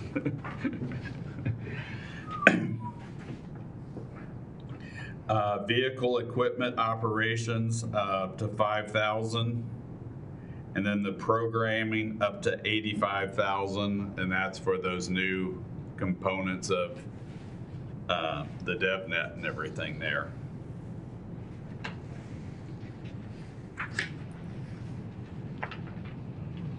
On 103. So while we're on Yes. his real quick,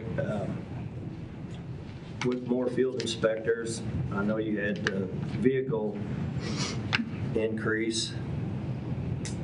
He didn't request another one, but if we find one. I think, He got the I sheriff's. think the sheriff We has gave him found one of our another one. SUVs that was getting ready to go to auction. Now, I just didn't know if that had happened, because you had called and said, oh, okay, and I said, hey, if it's still good. to be the devil's advocate, I don't know if I would take the money out of that account, just to make sure that this lasts, because it does have 140,000 miles on it, something like that. So It's broken. It's halfway there. It's been sitting, it's been running civil, which means it hasn't been run as hard as our patrol division vehicles. I think it'll run fine. I think he was gonna take it to Eric and have his staff look at it. But it started right up. I mean, he's gonna have to do some work to it. It doesn't have a center console in it because they don't come with center consoles anymore. Well, that I maybe misspoke with our assessor. I told him that this thing might come over without a center, but it did have a center when it was first bought. No, they don't come with center consoles anymore. There's just a hole where the wiring comes up and we have to install center consoles in them. But Is that a change from what it used to be? I thought you used to tear center consoles and store them somewhere and then bring it back. that was some time ago. We've probably been getting these vehicles like this for 8 years. These are police packages, and they just saw them. They don't have if they do have a center console. It's Well, then I misspoke when I. But that's okay. I did some looking for him. He can go to like eBay or to AutoZone, and they have them that you can buy and install. And I think, like I said, I have no doubt that Eric and his guys can install that center console in that thing. He's going to need cup holders in there, and he's going to need a center console. Okay. On 103, law enforcement sales tax, we discussed leaving the sales tax revenue at the projected amount of $6,250,000. Again, that was something the sheriff had looked at as a possibility of having that increased. We'll stay at that level and move forward. On the transfer in, that number is projected to be the $1,861,209. On 104, on the revenues, we will add a line for sheriff's retirement. There's an increase in fee for serving documents, and a piece of that increase goes to the sheriff retirement fund. So we'll add a line on the revenue for $200,000, and then we'll have an expense to offset that. That does not come to me. I just want to make sure people know that retirement fund does not come to me. It goes to the state. So now I will get a retirement out of it, but It comes when you retire. well, yeah, when I retire, I'll get some of it. But no, I just want to make sure that I don't have people calling me going, "How are you paying yourself for retirement?" So The contract reimbursement about midway, we're reducing that from the $129,300 down to $93,677, and that's associated with reducing one school resource officer at Blair Oaks. On the hygiene product reimbursement, we're changing that to the exact number of $3,013. I've got an asterisk here to remind we have Board of Prisoners, and this is on the revenue side, of $300,000. So we haven't made modifications there, but that's the revenue side of it. On 105, there isn't any changes there. On 106, we're getting into the expense side. So the professional services, taking that to $25,000, and that's associated with ads for recruitment. The 911 system, we anticipate the cost to be $341,593. The bond insurance, we're putting back $300, and that's for notary fees. At the bottom, public relations and employee relations, 7,000 and 3,000, we're zeroing those out, and they will be paid out of the civil fund. And on page 107, the capital improvements, we're looking at lowering that to $209,646 to account for some vehicles that have come in and with the funding and everything. On page 108, this is for the support services piece. We're lowering the overtime down to $15,000. What I've been told is overtime only comes when they're short-staffed, and basically the cost would not be at the general salary level there and everything. Fuel, we're gonna lower down to $20,000. And then this is where we will add a new line on the expense side for the sheriff retirement to transfer those $200,000 of collections to the sheriff's state retirement system.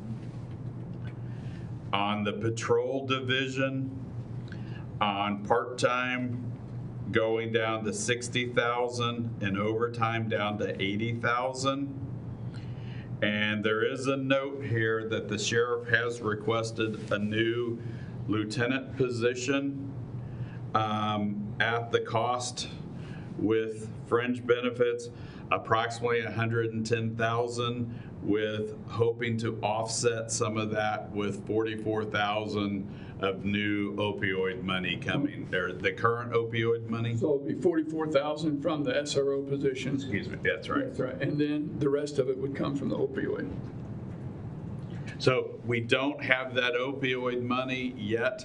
I don't know if this is something we hold off on this position until we would get that money and then look again as to whether that's needed. Sheriff, you can comment that you do not have a lieutenant I do not have. in the patrol division.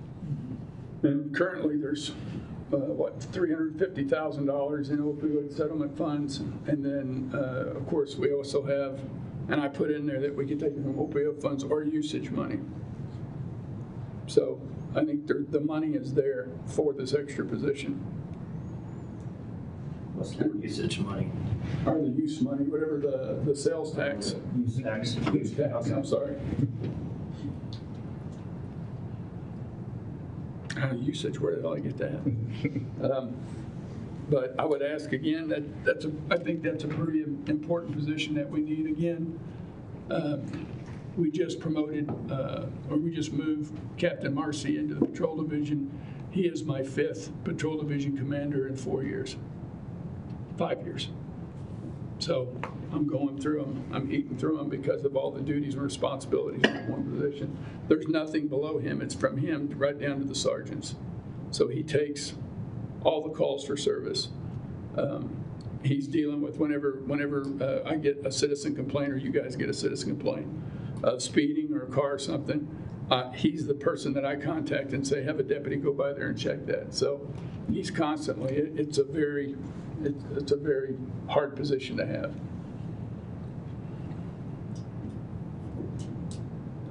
So if you find the money, I'm okay. You got the money. 44,000 from my own salary from 2 positions now that I've given up. And then we have the money in opioid or in use tax that we could fund it. I didn't know if we had the opioid money. And that's, at some point, that's going to wear out. Not for any time. Oh, okay, so let's spend it now because I won't be here in 10 years and commissioners then can worry about it.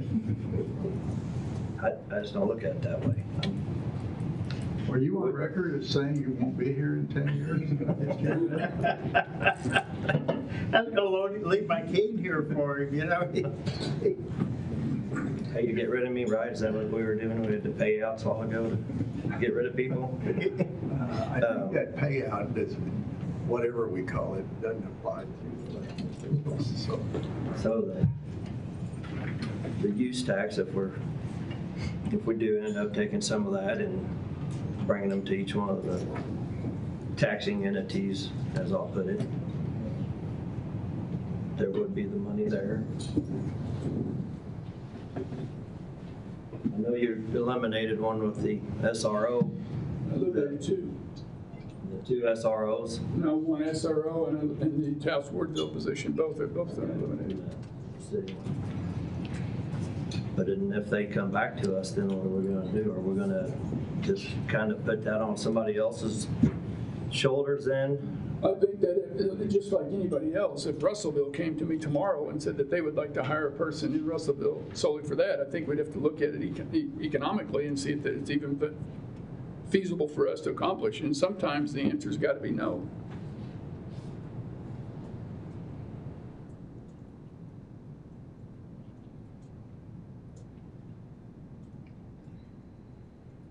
How quick would you hire this individual? We wouldn't hire them, we'd promote from within. I think we have several candidates. We have great candidates that would be able to step into that position.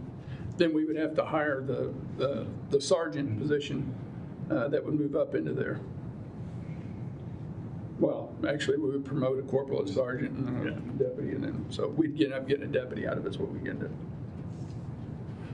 So on the city deputy, that was, we provided the deputy the training, and then they provided the vehicle or something, wasn't it? We provided, vice versa. we provided the $28,000 for the equipment, and then the vehicle, and then all of the training, the liability. We also were paying for I think our workers' comp and our insurance is based on the amount of people we have on hire, is that right, full-time employees? By reducing that, then it should reduce some of our costs for workers' comp and also for health insurance, I would think, because we're less employees than we were before. Yeah, that's what I was trying to remember exactly the numbers, because we talked about it. And you had two positions that are gone, but then whenever they come to us again, then.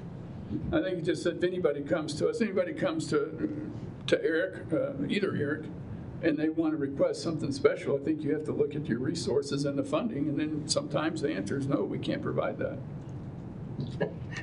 It's just what we're going to tell you. No, can't afford it. Well, and that's an option that you can have. That's absolutely true.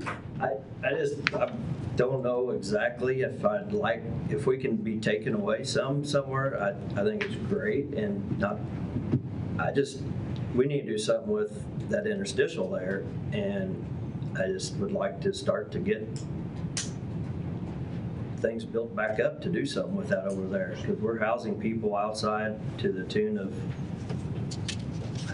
$400,000, $500,000 a year.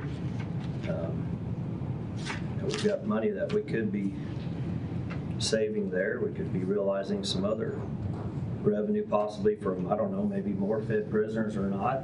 I think you're kind of stretched, so. We are stretched, but I would just reiterate how much work is on and responsibility is on that captain, and the fact that we're burning through the captains. I just had, like I said, we just had one resign, and he's down in Alabama now. But with more and more work and more calls of service that we have for patrol division, the more complicated some of these calls for service are. We're getting the captain involved in a lot of time, and if he is dealing with these other issues all the time, then he can't deal with supervision as well. And the other thing is this lieutenant's position would be based off an opioid nexus, so that means he'd be able to operate within Mustang better, be able to coordinate with the drug court here, would be able to do a lot of things that we're not able to do right now. And I'm one of the guys that texts you too and tells you if and everybody in the area, we got somebody being an idiot. Everybody does. I mean, I get requests off the street all the time that people say, hey, they're speeding here. Well, we know that. Or there's a house here recently in Centertown. There was a house that we had an issue with, and unfortunately, Joe had to. Oh yeah, don't get me started. Joe had to deal with that, and he's another one that the animal control is under patrol division, so he gets those phone calls too. So he's got a lot. That position, Captain Marcy, has a lot going on, and for him to be able to delegate some of those down so he can concentrate more on the strategic aspects and the supervision of of the sergeants, it would be beneficial for everybody. It's chain of command. You have chain of command, EMS has chain of command. And so if we had, Yeah, you've got to have. right now, if the captain takes off, let's say he takes off to go hunting, some people do. I've never heard of it, but some people do. If there's a problem on the street, they automatically call him because he's their supervisor, so they have to notify him. So does that individual actually get days off? So it's very problematic, and it's hard on those employees that run that patrol division. How many sergeants do you have? 4. So you have 4 sergeants. You gotta remember, typically, think of it just this way. One's on days, one's on nights, and then one's off while the other one, and 2 are off while the other 2 are on. So we typically have a supervisor on. But if I have 3 people working and one of them's a supervisor, that supervisor's answering phone calls, or answering calls for service. We don't have the ability of some agencies, the sergeant just floats around and helps here and there. We have working supervisors. So the sergeants, the corporals, the captain has to take reports. So they have to go out on calls too. So it's very problematic if a sergeant gets a DWI and he's sitting at the hospital on a suspect, and the deputies on the road get into something. They have to call the captain and find out what they need to do next. So if I had the 2, at least I could have them offset their time working. So at least I don't have one guy that's working 24/7. Even if he's not on call, he's still on call. And then psychologically, he thinks he's on call. So how can you really relax? I know this because it happens to me. So how do you really relax unless you leave the state?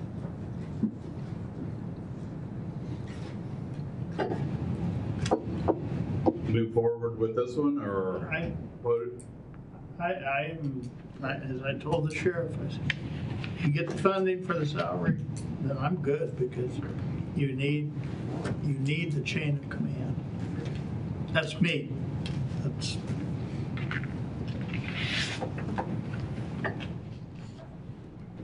Yes, no. Postpone till tomorrow. I thought we were going to finish today. Other than those 3, I'd love to.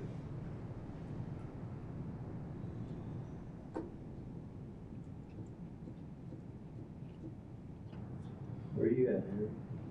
Wait and see what I do. Let's kick it down till tomorrow at least. Okay. Okay. Unless you have 2 yeses, then we can move on. We'll wait till tomorrow. So, Okay. The bottom of 108, meeting travels and dues, we're going to 9,000, and the fuel 120,000. On 109, the jail division, part-time 60,000 and overtime 70,000. Now the first line on materials and supplies, this is the boarding of prisoners.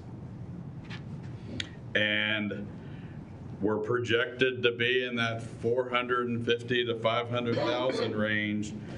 The hope is that decreases, and I only put in 400,000. So this is a little shaky line of 400 versus 500,000.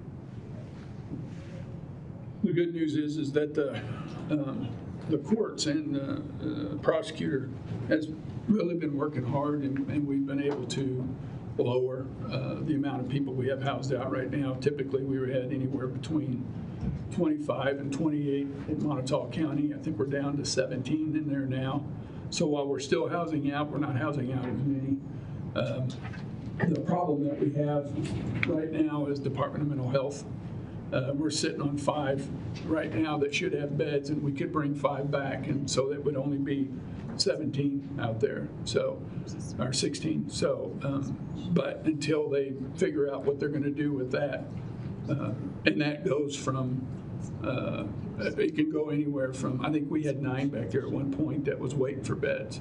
So it just goes back to what the state is going to do. But our judges and our prosecutor has been trying to take care of some of these and get them out by sending them through the probation violations and the more, not simpler, but the more less involved cases. They've been trying to work them out, so. How much work is involved if, and let's just say, let's go with the 400 now, which is cross your fingers and your toes that we get there. But we also sort of projected by month and then report it by month. So if we know if we're kind of hanging in there or not. And then I ask for one more sub number, which is how many of those prisoners, occupants, are those mental health waits? Is that some way you can track? So we're going to start our, and that's a good question. We're going to start our monthly, remember, I don't know if you remember, we used to have the monthly profile reports that we get sent out every month on what we do. One of the numbers we're tracking now is DMH, and not only how many people we have waiting for a bed, but how many is waiting for an evaluation. So it will be in there, so you'll be able to track it month to month on how many we have. So if one of us was at the Capitol one day when the budget hearing was on House Bill whatever, which funds this thing, we'd say, as we sit here every day, Cole County, we're experiencing, let's just say there's 10 of them, just to make it easy, 10 of them at $65 a day. Every day, it costs the county of Cole $650 to house these people that were waiting on state government to get their act together. Yes, and you'd be able to have that you'll have that document starting, it'll be the end of January before you get it for the month of January. And not only will you have it for the month of January, but it will say year to date. So as it progresses, it'll show you year to date on that. Talk about unfunded mandates. Yes, So, absolutely. do we get reimbursed anything for them then? No. Because they're not even waiting to have a sentence necessarily, they're waiting to have a bed. So if they get to where they can stand trial, and if they go to court and get charged with a felony, and if they go to prison, Corrections. then we get a percentage of that. It's $22 a day. And correct me if I'm wrong. And if they're sentenced and they're credited with time served in Cole County, then Cole County is going to get, what's like 23, 24, 25 bucks? Well, it's $22.30, I think, but. $22.30 when we were paying $65 a day. Well, and it's not even if we get time served, they physically have to go to Department of Corrections. So if it takes 3 years for someone to go to court because they are mentally incompetent, when they finally go to court and the judge says a plea deal, we're going to give them time served, then we don't get nothing. Time served, they have to physically go to. Stay a day? Yes, they have to physically go to FRDC. I mean, it's not unusual to get credit for time served, but you're saying. It happens a lot. Well, I guess it's almost like required. Now, I think there is some formula now that they're trying to do that, or maybe I was trying to see if anybody sent me an email about it, where they're trying to do that. I know right now there's a bill that they're wanting DMH to pay us $200 a day for everyone waiting for a bed. I'm opposed to this, and the reason being is DMH is a monster. It's huge, and they got all kinds of money, and they have, I think, like 450 people waiting for beds. So it's going to be cheaper for them to say, well, fine, we'll just pay you $200 a day. The problem is those people take up so much of our time, and plus they are spiraling down because we are not capable. So one of two things will happen. They're going to either say, we're going to pay you $200 a day, but you have to let us come in and counsel these people. Well, the problem is we're not set up to let them come in and do counseling for 5 people, because it's even hard for me to let clergy in my facility right now and lawyers in my facility right now because of staffing and how many people we have. So for them to do that, it would be problematic. My proposal was $200 a day up to 180 days, then $300 a day after that. But I don't know how far that will go with our legislators. So we're just not reimbursed for it. And on some of them, I mean, am I safe saying, not counting the federal prisoners, probably most of the prisoners we never get reimbursed for. That's correct. There's very few of them And we actually can- do time, for whatever reason. We can go after the individuals if they get adjudicated, if they get time served, we can go after them for board bills. But right now, I think, and I don't know the exact number right now, but I think the percentage right now we're getting back on trying to file for board bills is like 4.5%. So I even thought about, I was gonna use Eric's debt collector and try to just get them to go after them. And debt collectors won't touch this. We're gonna go, you take their car from them, that's up Well, on blocks and. we can file on their income tax. So if they get an income tax, we get part of it. A lot of them, you know, aren't gonna have But to. that's a lot of, A state income tax. yes, state income tax. And if they hit the lottery. Yes, or if they hit the lottery, yes, sir. You have to watch that. So are we staying with 400,000? I think we're staying 400, but I'm just thinking we're. Yeah. All right. Yeah, I'd almost go for 450,000, just since that's what. I'm hoping it's Budget when do you predict budget adjustment? Never mind. Yeah. Hopefully near the end of the year. If that happens, it'll be November. January 18th. What's the over/under? There's probably going to be a line on this pretty soon. Well, I think DraftKings, if you get on there, there's a deal on there. Yes. That makes us athletes. Medical expenses back on 106. Medical expenses, the new contracts, $394,500. Fuel will lower down to 17,000, and parts to 3,000 there.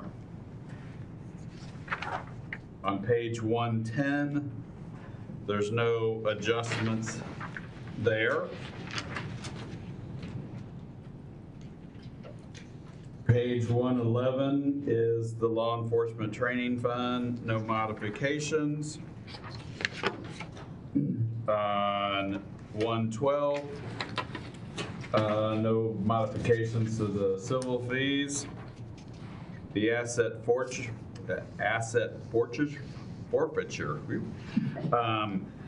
113, no modifications. The inmate security biometrics on page 114, no modifications. Sheriff revolving fund, 115, no modifications there. Then on the EMS sales tax, page 118. Let's take about a 5-minute break. Okay.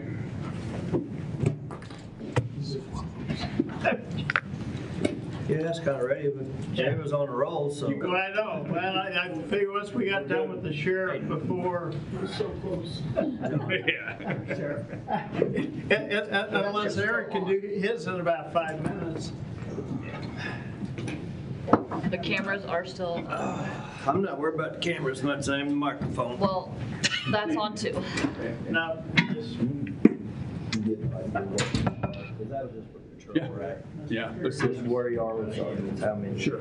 How many? Sure. We have two Got the whole thing, so I was kind of trying to write it down. as we talked. Yeah, that's, I need to stress. I need to send you everything. I know they're busy and. I'm just burning, like I said, I'm just burning him out. I'm trying to do something to get some relief there. I think it would make it more efficient too. You're rocking and rolling. Yeah, I know, we keep asking more from everybody. It's exactly right. You're the only one. I got another one too, I think it's a people or something.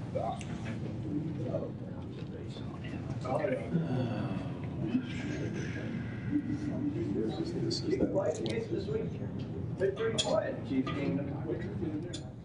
Oh, yeah, I know who you're talking about. But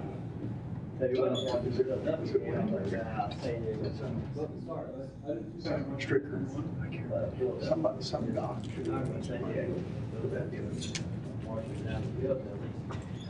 Would tough for me to. These guys, they're in the Eastern District. Because they're south and not in Russell. So it's by statute, is every county split eastern and western? No, some are north-south. Okay, because I was like, some would make sense, but everyone I've seen lately are good for us, because one of our other principles is half of Jefferson City belongs east and half west. yeah. So No, I don't think you said that much. here's the, Except the city of Russellville is out west, but below C, which is, there's C. It gets in here and let's see, where are we? C. We get, this doesn't show all the streets, but it gets in here and it gets on Southwest Boulevard. Oh, wait. No, what are they now? Anaheim Rams?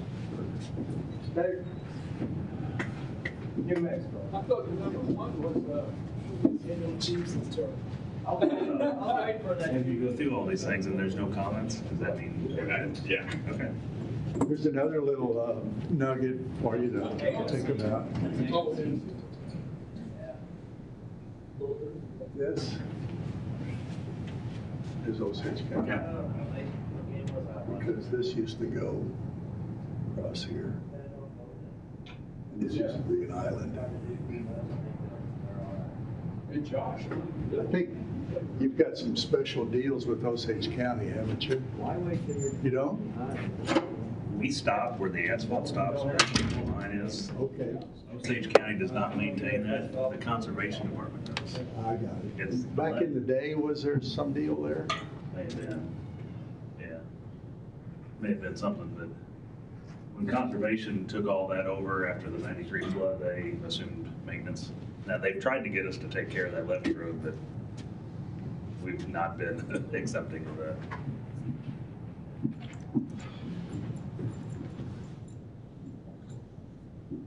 How's it going? Yeah. Back here, you can't stay up.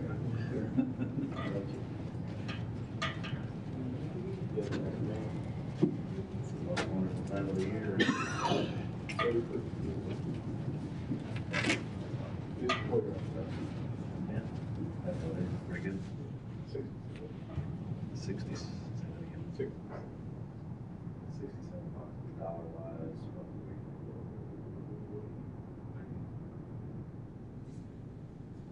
We have I got a standing offer in our department that I don't have to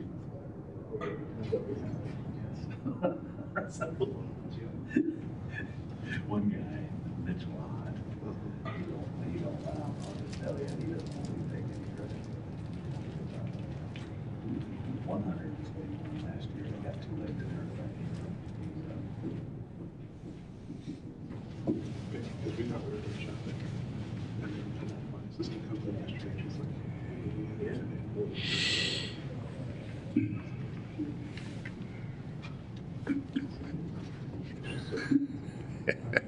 I think we probably did close to the same, if not a little bit more than we actually did last year. EMS and sheriff. It's like here, it's Rapid County, so we have extra stuff, but like, I think they're waiting on this year. They had to come early and get 20 boxes last week.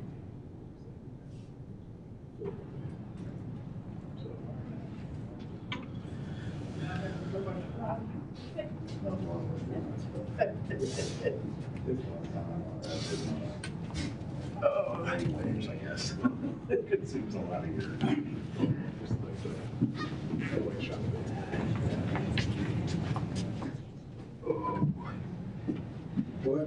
your calendar look like after this? You need to move money for your ambulances.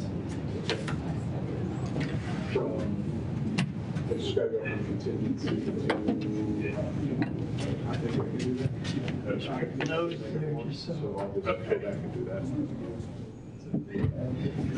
And I haven't looked at it, that close, but I know the ambulance check. It's a hard copy. It's under 80,000, and I know. No, it's not that big a deal. When I give it to him, I have a copy at the office, I'll just get it. I can send it to him. How's your back? Well, I'm getting tired of sitting, but it's getting better. But well, I tell you, Friday I stood for an hour and a half Yeah, you're great. up there at the bank. Oh, that killed me. Yeah. That was a mistake.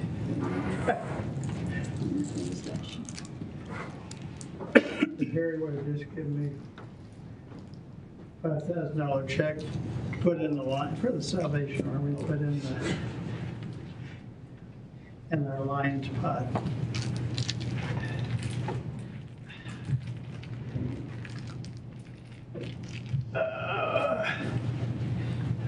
Still feels good to stand up.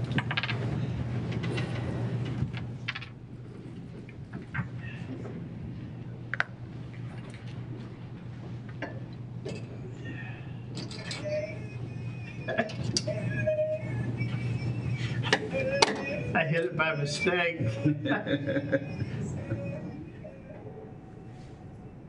I brought that back for Jeff from one of my trips, but he doesn't can't use it.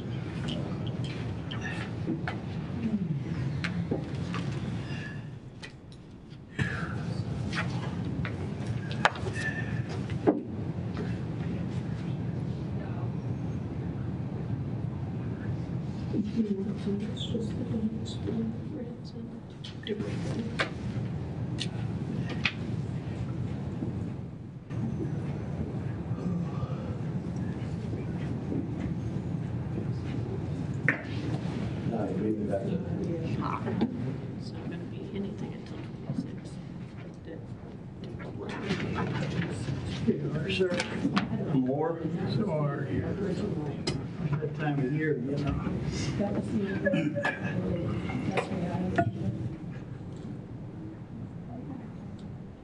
Ready? Yes, sir. On page 118, and the emergency services sales tax. Eric's estimated cash forward to be $1,828,828. Just a note here, as the end of the year comes about, we will update all the cash forwards and the contingencies to balance everything out. Down on the appropriations, about mid-page, 911 system. The estimated contract there is $170,000. Tax increment financing up to $32,000 there. Up to what? Up to $32,000 now, increased there. The capital improvements, we'll get into these in other details, but estimated at $365,000, and the ambulances we're zeroing out. They've been received, and we have check requests for those right now. So that would change the contingency to like $2,255,861. And the transfer line would be $2,127,857.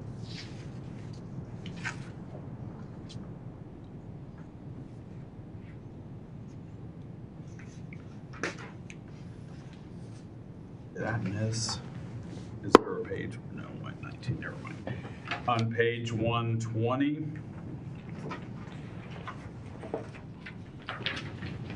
it's the EMS Enterprise Fund. This is the revenues. So the fees, we're changing that to $5,800,000. The GEMT reimbursement, $427,632. The transfer line is the two, it's 2027,857, or is that 357? 357. My handwriting's gotten bad there. The cash forward, 576,673. Again, these changes are all coming about with associations of the minimum wage impacting us. On page 121, the salaries are again estimated at $3,052,197. And these are all subject to change as we get cost of living and things of that figured out. So there would be no change with cost of living.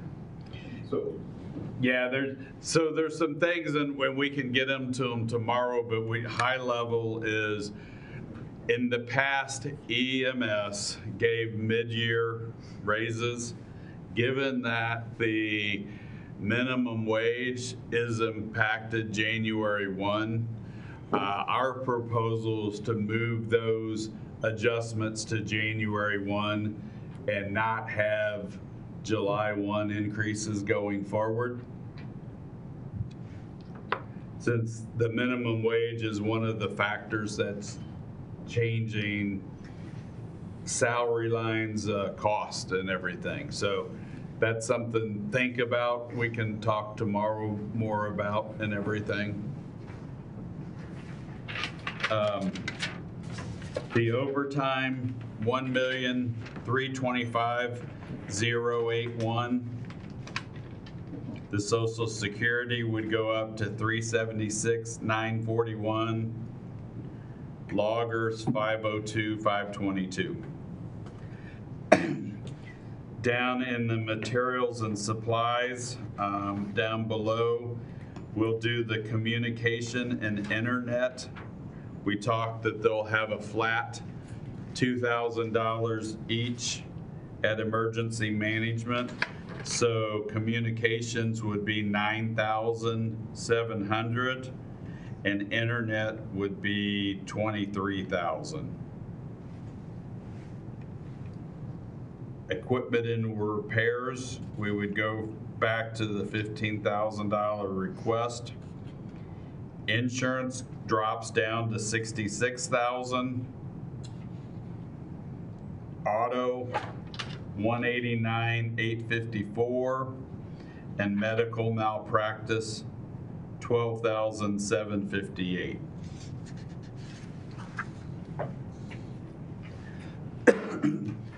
On the contingency expense would be $200,000 on page 122. And then we would have the GEMT fees of $147,668.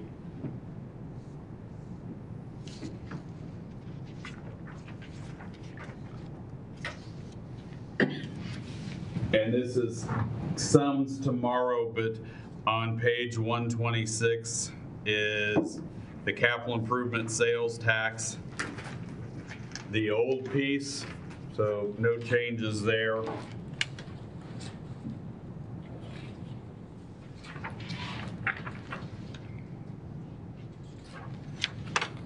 And then everything else, we're gonna put off till tomorrow. So tomorrow, we've got a few items from today. Have health department.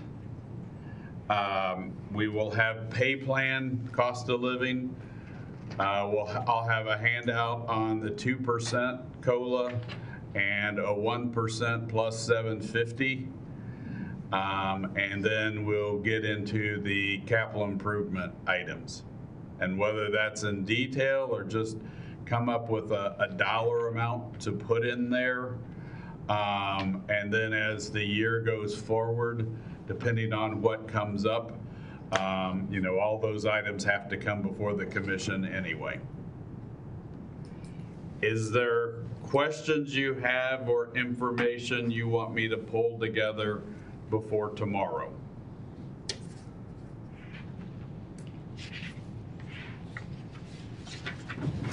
Not that I can think of. So tomorrow, let's go back under there. We've got a little bit of work to do on prosecuting attorney. Prosecuting attorney is the part-time. The sheriff's department, the lieutenant for the patrol division. We have the healthy snacks and biometrics staff time on wellness.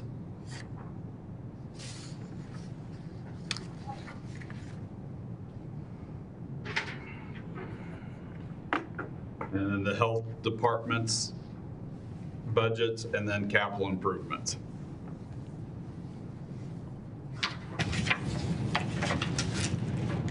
And then my understanding is after tomorrow, one of the next phases is to prepare a document with the changes that we have available.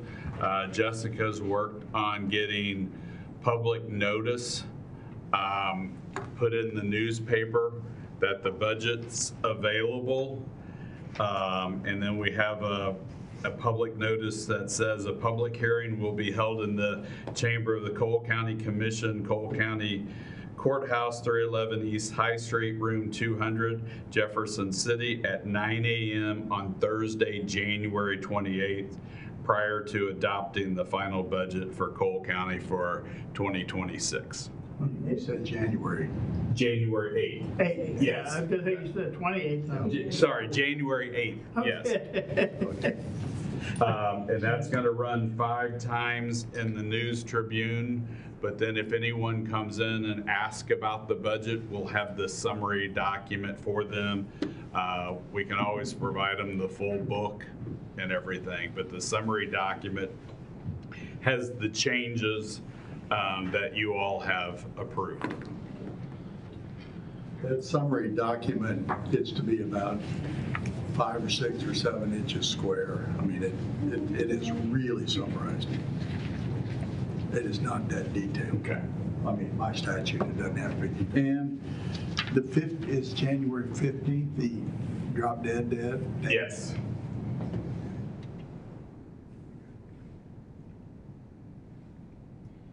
So after the first of the year, we will rerun the reports to get the cash balance that's left to move forward, and then do the balancing acts to get the contingencies added down to get to the 0 and everything.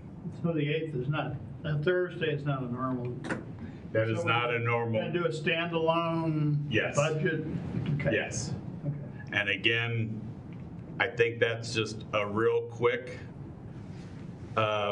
here's the final reports, and we'll get those to you as soon as we have them prepared. You all approve, and then after that, we work on getting the book published again and reprinted, that we've got hard copies, and then we'll add to the website.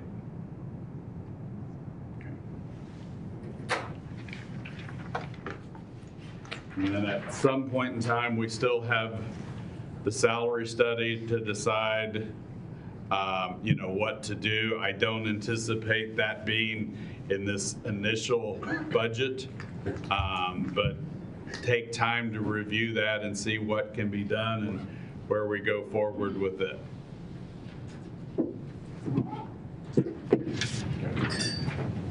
For a newbie, you do a good job. Thank you.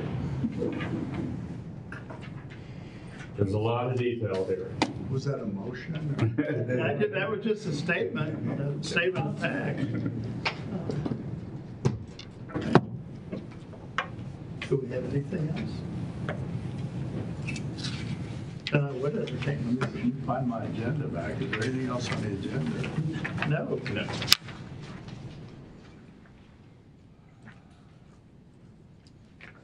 Have anything else either? I'll make a motion to stay in recess until 4:30.